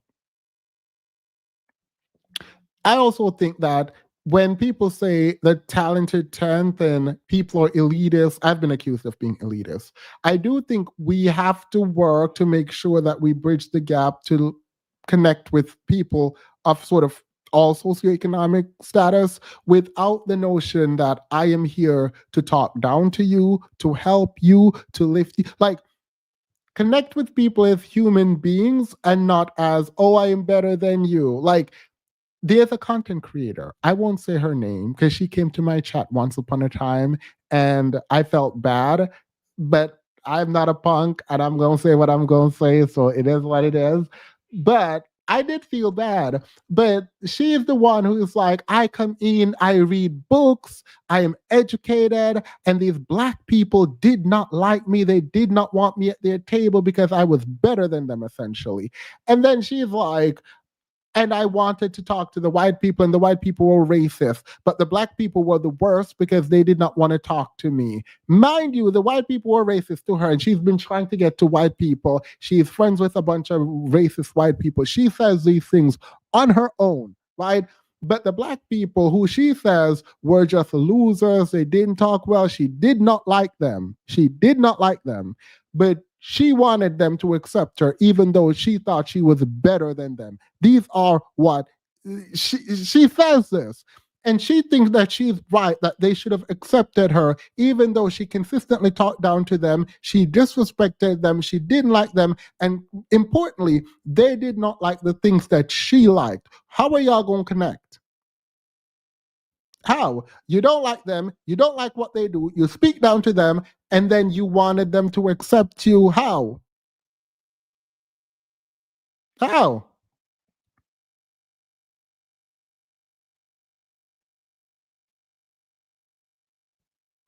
I don't. Nope, nope, nope. You're not about to do this, Lisa. Demas, why do you associate upper or middle class people with being better than other? I don't. I do not. I'm actually telling you, you are not better than other people. That's what I'm telling you. At no point did I say that. I never said that.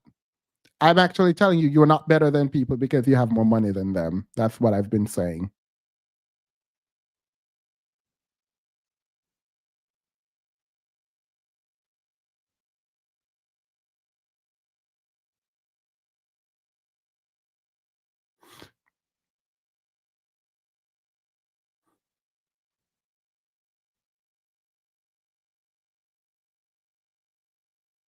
No, I did not assume production felt that way. Production was saying they thought I was of a different class, and she was like, I'm of a different higher socioeconomic class.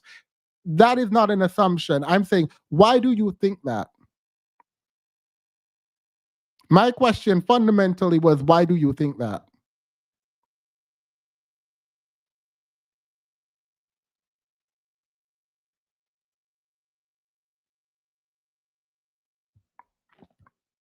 And she said it's the fact. Right. See, my question fundamentally, how do you know that they thought that?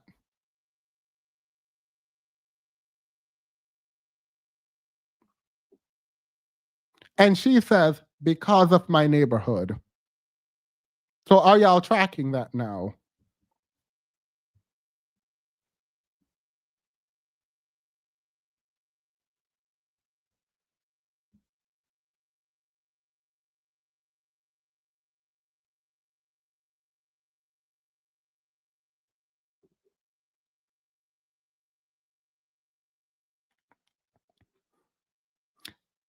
You think children can't tell a big home from a small home? I asked you specifically how. You did not tell me they saw your home. And also, because you have a larger home does not mean you have more money.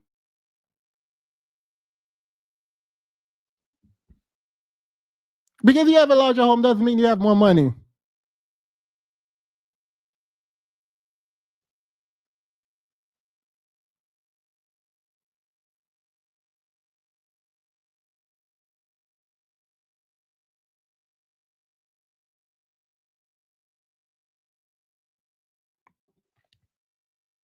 She's saying they thought she was of a higher status because of her neighborhood. No, she said it's because of how she spoke.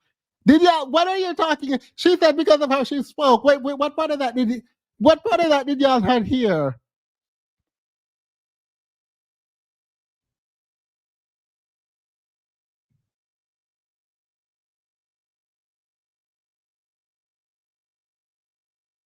Because you have a bigger home does not mean you have more money. And I never. Here's the thing. Here's the thing. I'm gonna do this fight. The reason I'm continuing this is because I actually we need to understand. I never said, there was no point at which I said what she claims, what production inquiry said was not true. At no point did I tell her it is not a fact that they rejected her because she sounded white, and by the way she sounded white, they knew she was of a higher status, and because she was of a higher socioeconomic status, they rejected her. At no point did I tell her that did not happen. At no point did I tell her that did not happen. I asked her, how did she know that children made those kinds of leaps? And even if they did make those kinds of leaps, that's fine. But it could also validly be the case that they rejected her because she sounded different than them without making any other leaps about where she's from. That is also possible.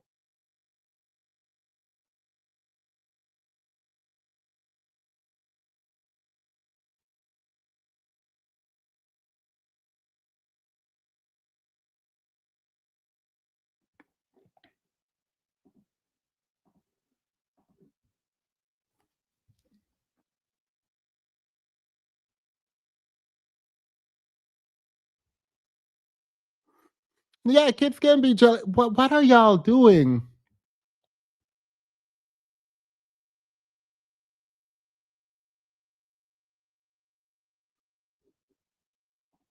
Hello? Hi. Yep.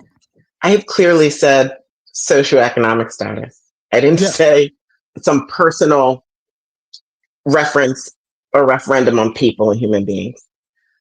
I also said that my parents integrated that neighborhood. Mm-hmm. I also said I understood that they probably weren't comfortable with or interested in somebody from that neighborhood getting on their bus. I have a question. Yes. Is it possible that the kids could have rejected you because of just how you sound without anything else? Yes. And then my Right. question to you was... No. Wait, pause. That's my only claim. But what if that's not why? Like, I don't understand. We make a lot of assumptions on this channel about things, about culture, about people. I'm going to, that's my only claim. What other claim do you think I made? I asked you, why would they associate how I spoke? If it was just about how I spoke, why is the racial association there? Why are they associated with whiteness? They could say you sound white, that your voice sounded white to them. I'm not saying you sound white. They could just think, oh, the white people I hear on TV, you sound like them, you sound white. Is that a possibility? Sure. All right. So it could be a possibility that you spoke different than them. They associated the way you spoke to sounding white and rejected you only based on how you sound without any other of that other stuff. So they associated me speaking white because of the way people spoke on television. whatever they think white is, they say you sound different, they say it's white, and then they say They I said don't white. know. They didn't say I sound different. They said white.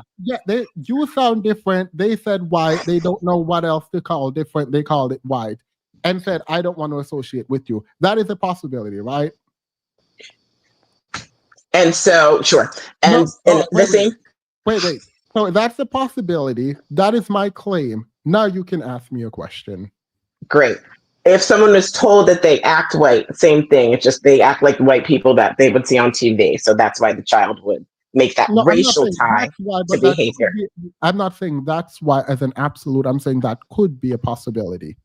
Okay. All right. Okay. All right. Mm-hmm. So we are good. That's literally it. That's literally all I've been saying. Mm-hmm. Okay. Do you want to clarify anything? Because I do want you to have the space to speak. I think everything that's.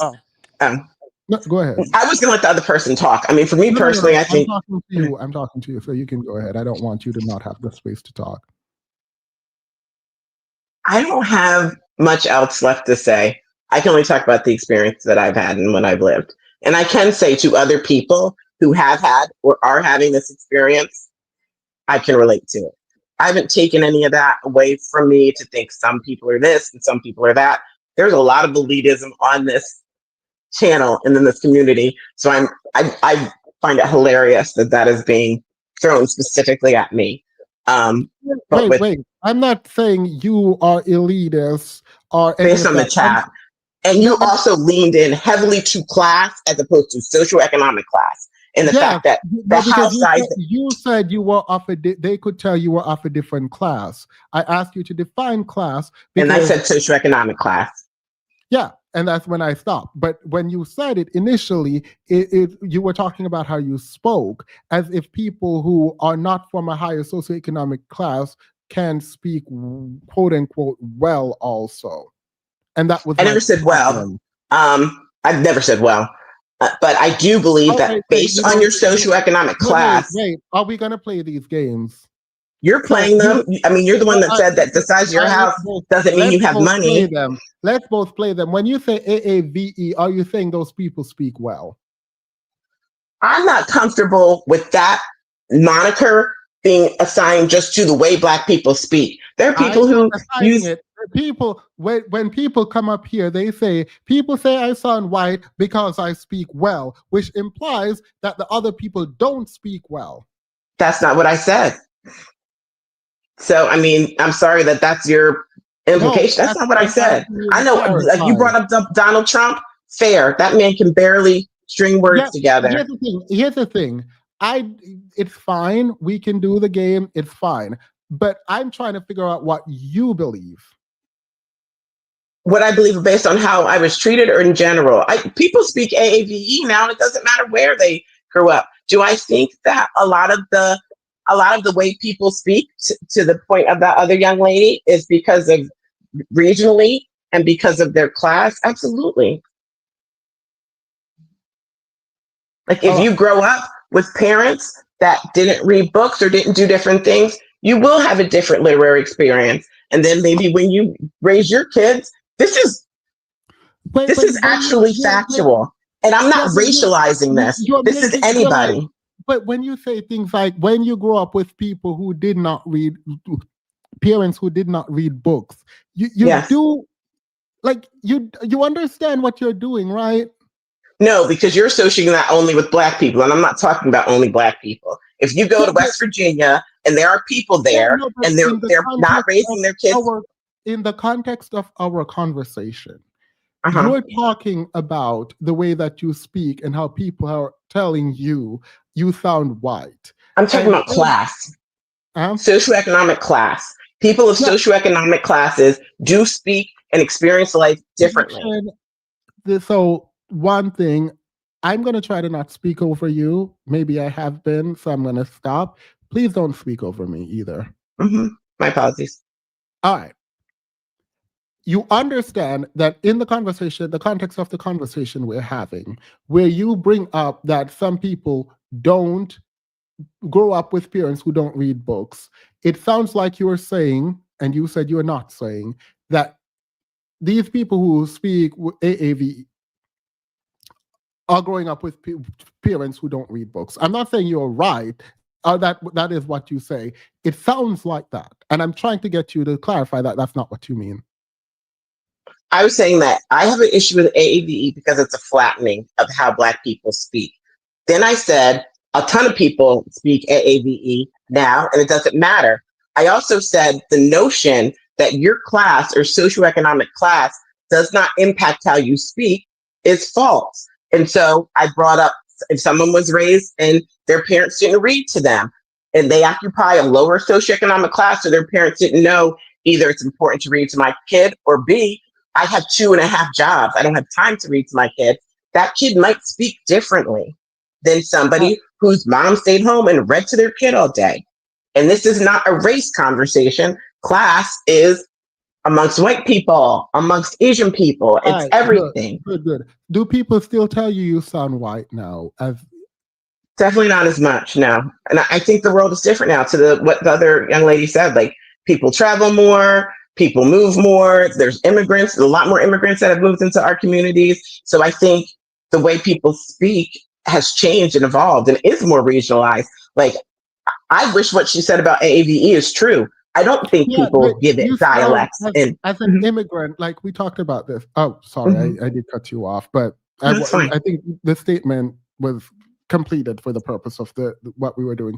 As an immigrant, to me, you sound Black, like every Black, not every, but like Black people that I meet. So like, people telling you sound white feels like a them problem. So fear. If people are telling I'm not worried about it.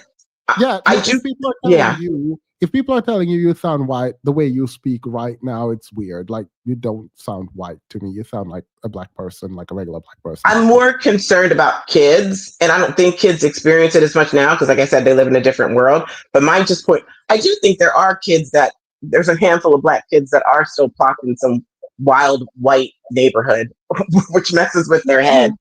Yeah, kids are cruel. Like, I don't. They are. What they mean. Yeah. So, but yeah, I mean, for your purpose, fine.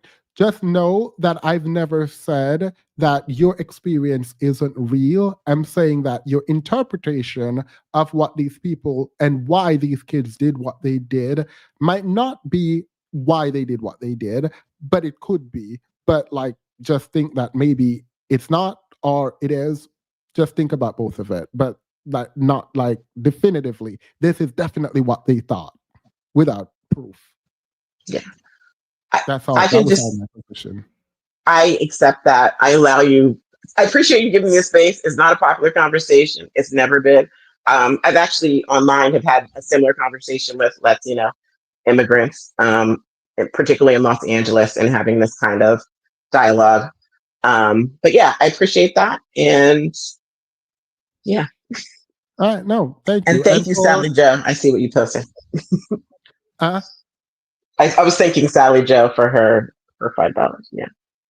And by the way, for anyone who have been scarred by people telling them they sound white, I don't mean to be insensitive. If I've been insensitive, for all of the people in the chat saying they've been told they spoke white, I am so sorry for your experience. My heart goes out to you. I hope you can heal from that. I am speaking as if I'm not emotionally attached to my words. I'm trying to find that emotional attachment. Just know that I'm working on me, but like, it's hard. It's very difficult. There are a lot of people, Black people, who have had your experience, and it's funny because you are dragging it. You know. Go ahead, Die Rich. How you doing, Demas? Doing well. How are you? All right, I know I sound Black. Okay. So I wanted to talk from the other side of the coin because I grew up middle class. I want to say upper middle class, but well-to-do. I didn't want for anything, right?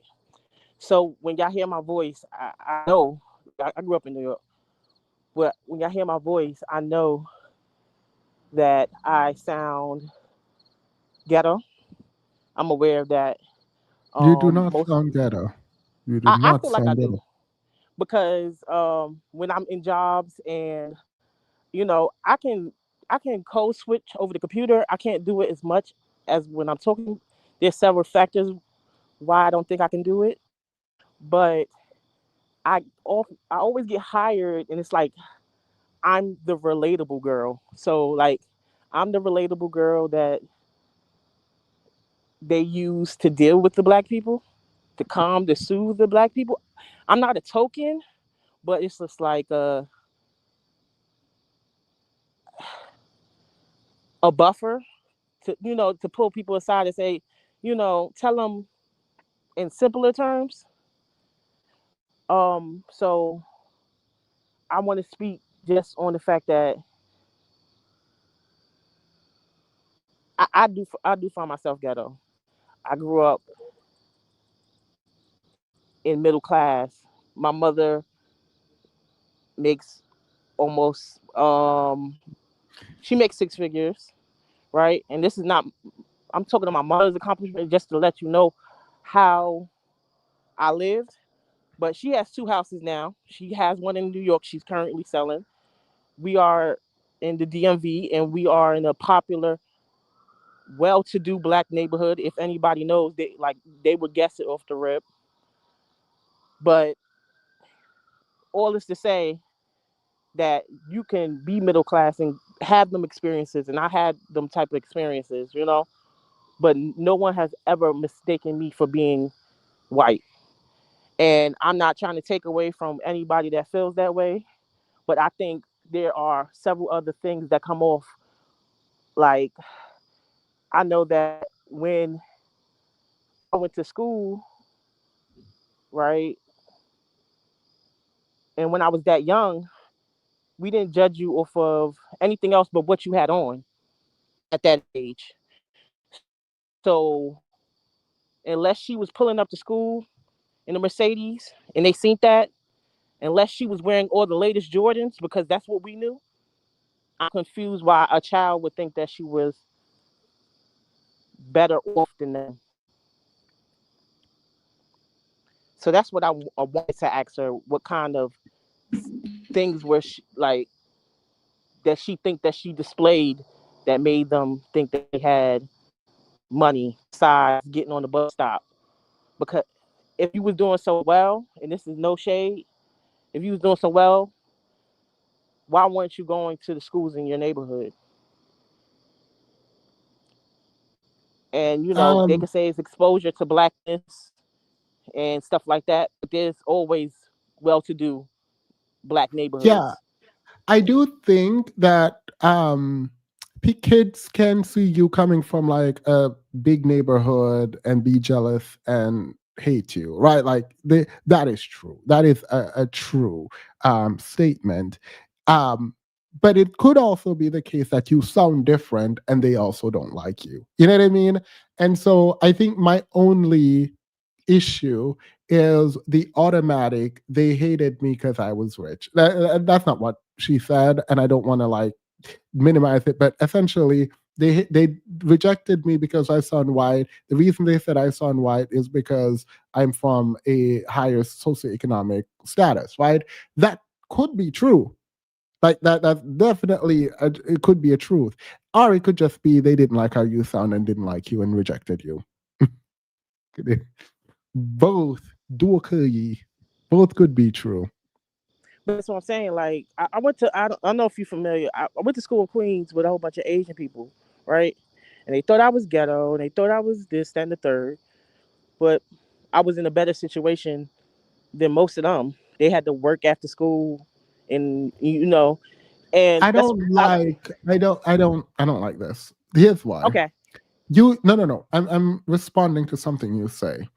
Because it sounds like you have accepted people's opinion of you because you also said, I sound ghetto. I know I sound ghetto. And then you said, oh, I do the think Asian that people. like I don't see nothing wrong with that, because I feel like when people use the word What do you ghetto, think it's ghetto mean? often associated with blackness.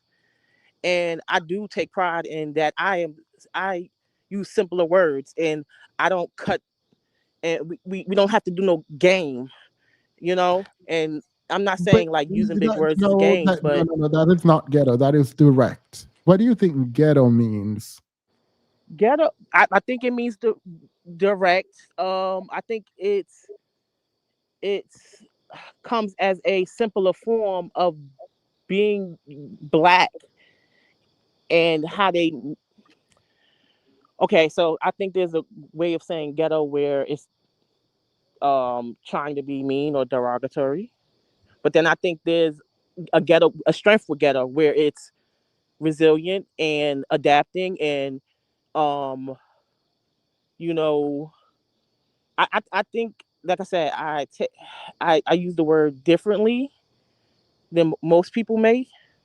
So like it comes with a certain type of hustle, and I take pride in it, kinda. I guess not.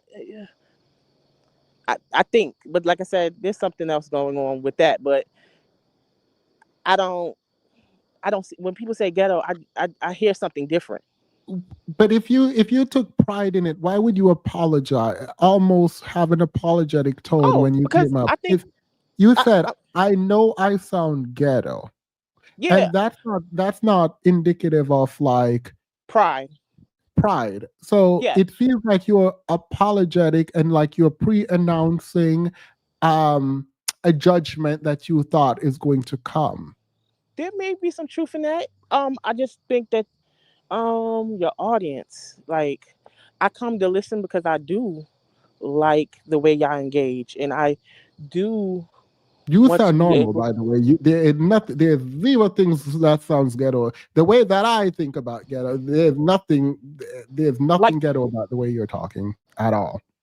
so I aspire to have more um richer dialects and stuff like that. And like I said, I this is the part of me that know how to code switch a little, and I can get through the door most of the time. But it am I fooling the educated? No, I'm not. I might seem a little, I I'm not the dumbest person, but am I giving scholar? No, I'm not. You know what I mean? But no, I don't, because I don't actually Okay. know if you're giving scholar. Like I I, guess it's the you elitism could that be I'm used giving to. scholar. Like I don't understand the self-deprecation. Like I don't. Okay. I, Like I, I said, it's a lot internally, so don't yeah, mind no, that. I get that. I get that. I get that. But it's like I take pride in myself, but I do want to be better.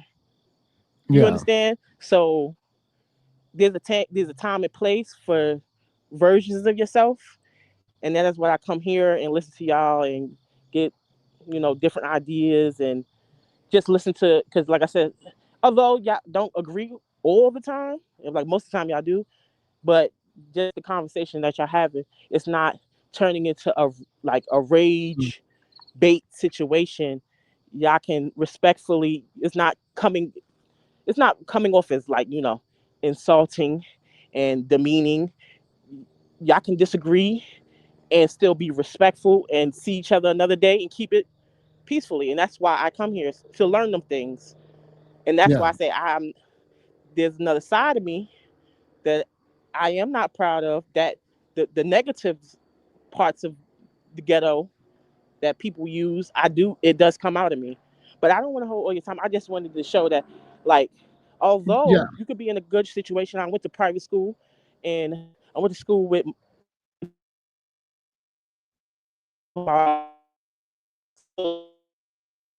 Oh, you're going out. back, and they thought I was the age. Sorry, But you're cutting out. I just wanted to Guy, say the other side of that, the opposite. yeah. You cut out a little bit. I think you said you came up to show the opposite side. Yes, like my mother did well. I had opportunities, and I don't feel like I there's people there's people who come from lower middle class that are doing better than me, that I know from being classmates.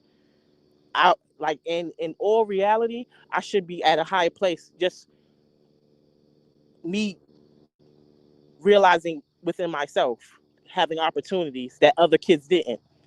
And Mm-mm. so it's You just don't know. a little You're weird for exactly me to where hear. you need to be, and you can build from wherever you are. I don't think That's because basically. I don't think because you started off better than other people that your story meant that you had to be doing better than them right now. You can still do better. And you sound like a great person from what I can tell. Also, if you want to practice talking, this is for you and you only. Whenever I drop the link, just jump up. Remind me that I said this because it's like 1 a.m. and I'm probably going to forget.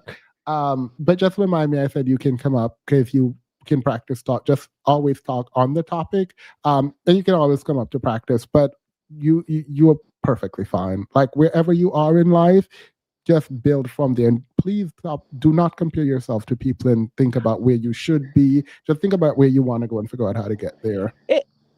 I think what you say, but it's not even. I'm confident in myself. It's just I'm just realizing that a lot of people would have killed for opportunities I had, and I squandered them. And like I know, I seen people who have lived in the projects come out on top, and I celebrate that. And like I said, I think, like I said, it's more factors than just where you live, how you sound, and that's why I came up here to say that, because like I lived in a nice neighborhood. I don't sound typically to the people who lived in my area. People who were considered in the lower class than me are doing better than me. So that's why I bring these things up, to say on the other side, things can happen. It's all what you make it. And Why do you hmm. You said people in the lower who started off at a lower socioeconomic class than you are doing better than you, yes, and that you squandered your opportunities. yes, I think there's a lot there to unpack, and I there is. do hope that we continue to talk. But I also hope that you can still do really, really well. Yeah, I'm on the track right now to get myself better. Yeah, Um, good, good. but I'm just saying, I see that, and that makes me correct myself, because, like I said, there was people that didn't have opportunities, and they made something of themselves, Yeah, and they can code switch better than me, yeah, and this is new to them. I can break down a code switch. I know what they're saying, but do I know how to say it? No, I don't. So that's why I'm saying the things that I'm saying. yeah. But I'm glad you came up. Please come back. Keep coming back. Come back a lot. And also, I'm glad you're on your trajectory and you're doing. I hope that you will be doing well, and that the thing that you're doing right now is the thing you want to do. So, I'm kind of excited to hear back from you and check in. So yeah. yes, I'm supposed to be graduating in November. So yeah, Oh, period. Congrats. yeah. Wait, what are you But studying? IT, Oh, nice, nice, nice. yeah. So all right, Congrats. thank you. Thank you, and congrats again. I know nothing about IT, information technology, so period. All right, thank you. Bye bye. Have a good one. Oh, I like that. I can barely turn my computer on. I can barely turn my computer on. So whenever someone said they're studying anything having to do with IT, I'm always like, period. Because she's graduating. Like, girl, period. You should be hyping up yourself. You should have started off. When you come back, just come up here and be like, I'm graduating with my IT degree. Lead with your degree. Do that. When you come back up here, lead with when you come back up here, you better lead with your degree. I'm taking nothing but a leading with your degree. There's also internalized anti-blackness that should be addressed in both the person saying black people talk white and the one who thinks that other black people think that. Yeah. Congrats. Period. She's up here like, I thought she was like not doing anything, blah, blah, blah. She said she squandered, but she's like, I think she's just very humble. I think that's what it is. She's very humble because she out here doing it. She about to graduate. Excitement, excitement, excitement. Wait, why y'all still arguing? I thought we moved to a lighter topic. Yeah, let's ease up on production inquiry. Let me be clear. I don't actually know her experience. And if it ever came off, if I even suggest, if I even directly stated at any point as if I knew what happened with her and her life, I was wrong. Point blank, period. What I was attempting to do was provide an alternative way of viewing a situation. It does not mean the way that I think is possible is actually accurate. It's just a possibility. And when she came back, she agreed that it could be a possibility. Even if she doesn't agree with it, it could be a possibility in the way that the way she perceived it could be what actually happened, right? And so I don't want, hopefully we can get past this. I also have a slight bias because of my own experience, right? Like, I am tired of people coming to me telling me they sound white and then try to prove to me they sound white. It's very annoying. So that has been my experience. And because of that, I have a bias that ultimately rejects. People told me I sound white as a statement. That bias is not good. And that's why I was very clear that there are people who could experience this thing, and I'm not talking about them. I'm talking about the people who are trying to make this their reality. That's it. I was only talking about one group of people. All right.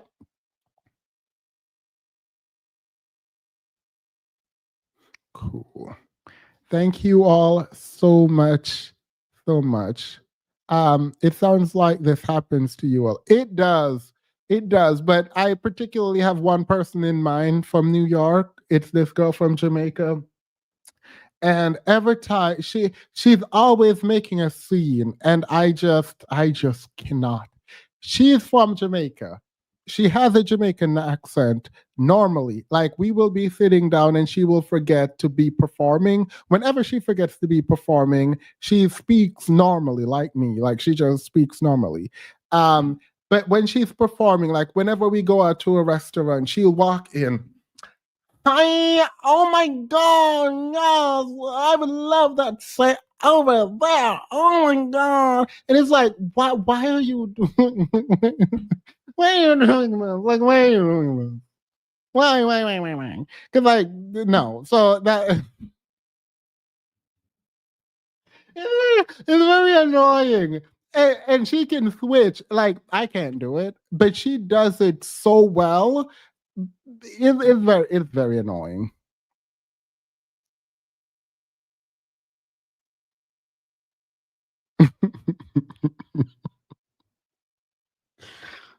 Anyway, I think I told this story before, but anyway. Right. Like I don't know where your family is from in Jamaica.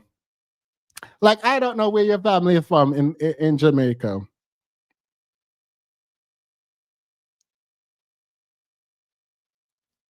Anyway, have a wonderful, wonderful night. I appreciate y'all. It is too late. My friends have been ringing my phone. I wonder if I can go out and just sit there with them for like 2 minutes. So like it didn't look like I bailed. I'm tired. And then to go take this off and to show my chest and to show my stomach it's a lot. It's a lot. It's a lot. But I do look good. I went to the gym today.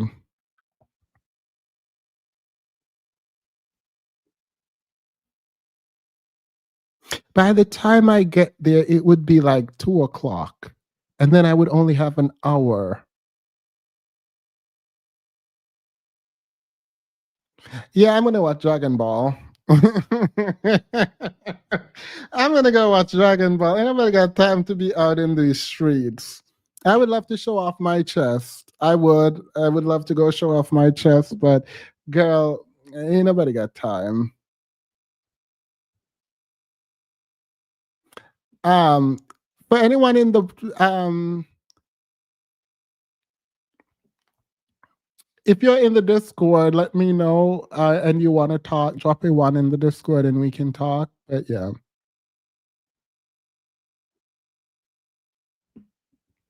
Bye.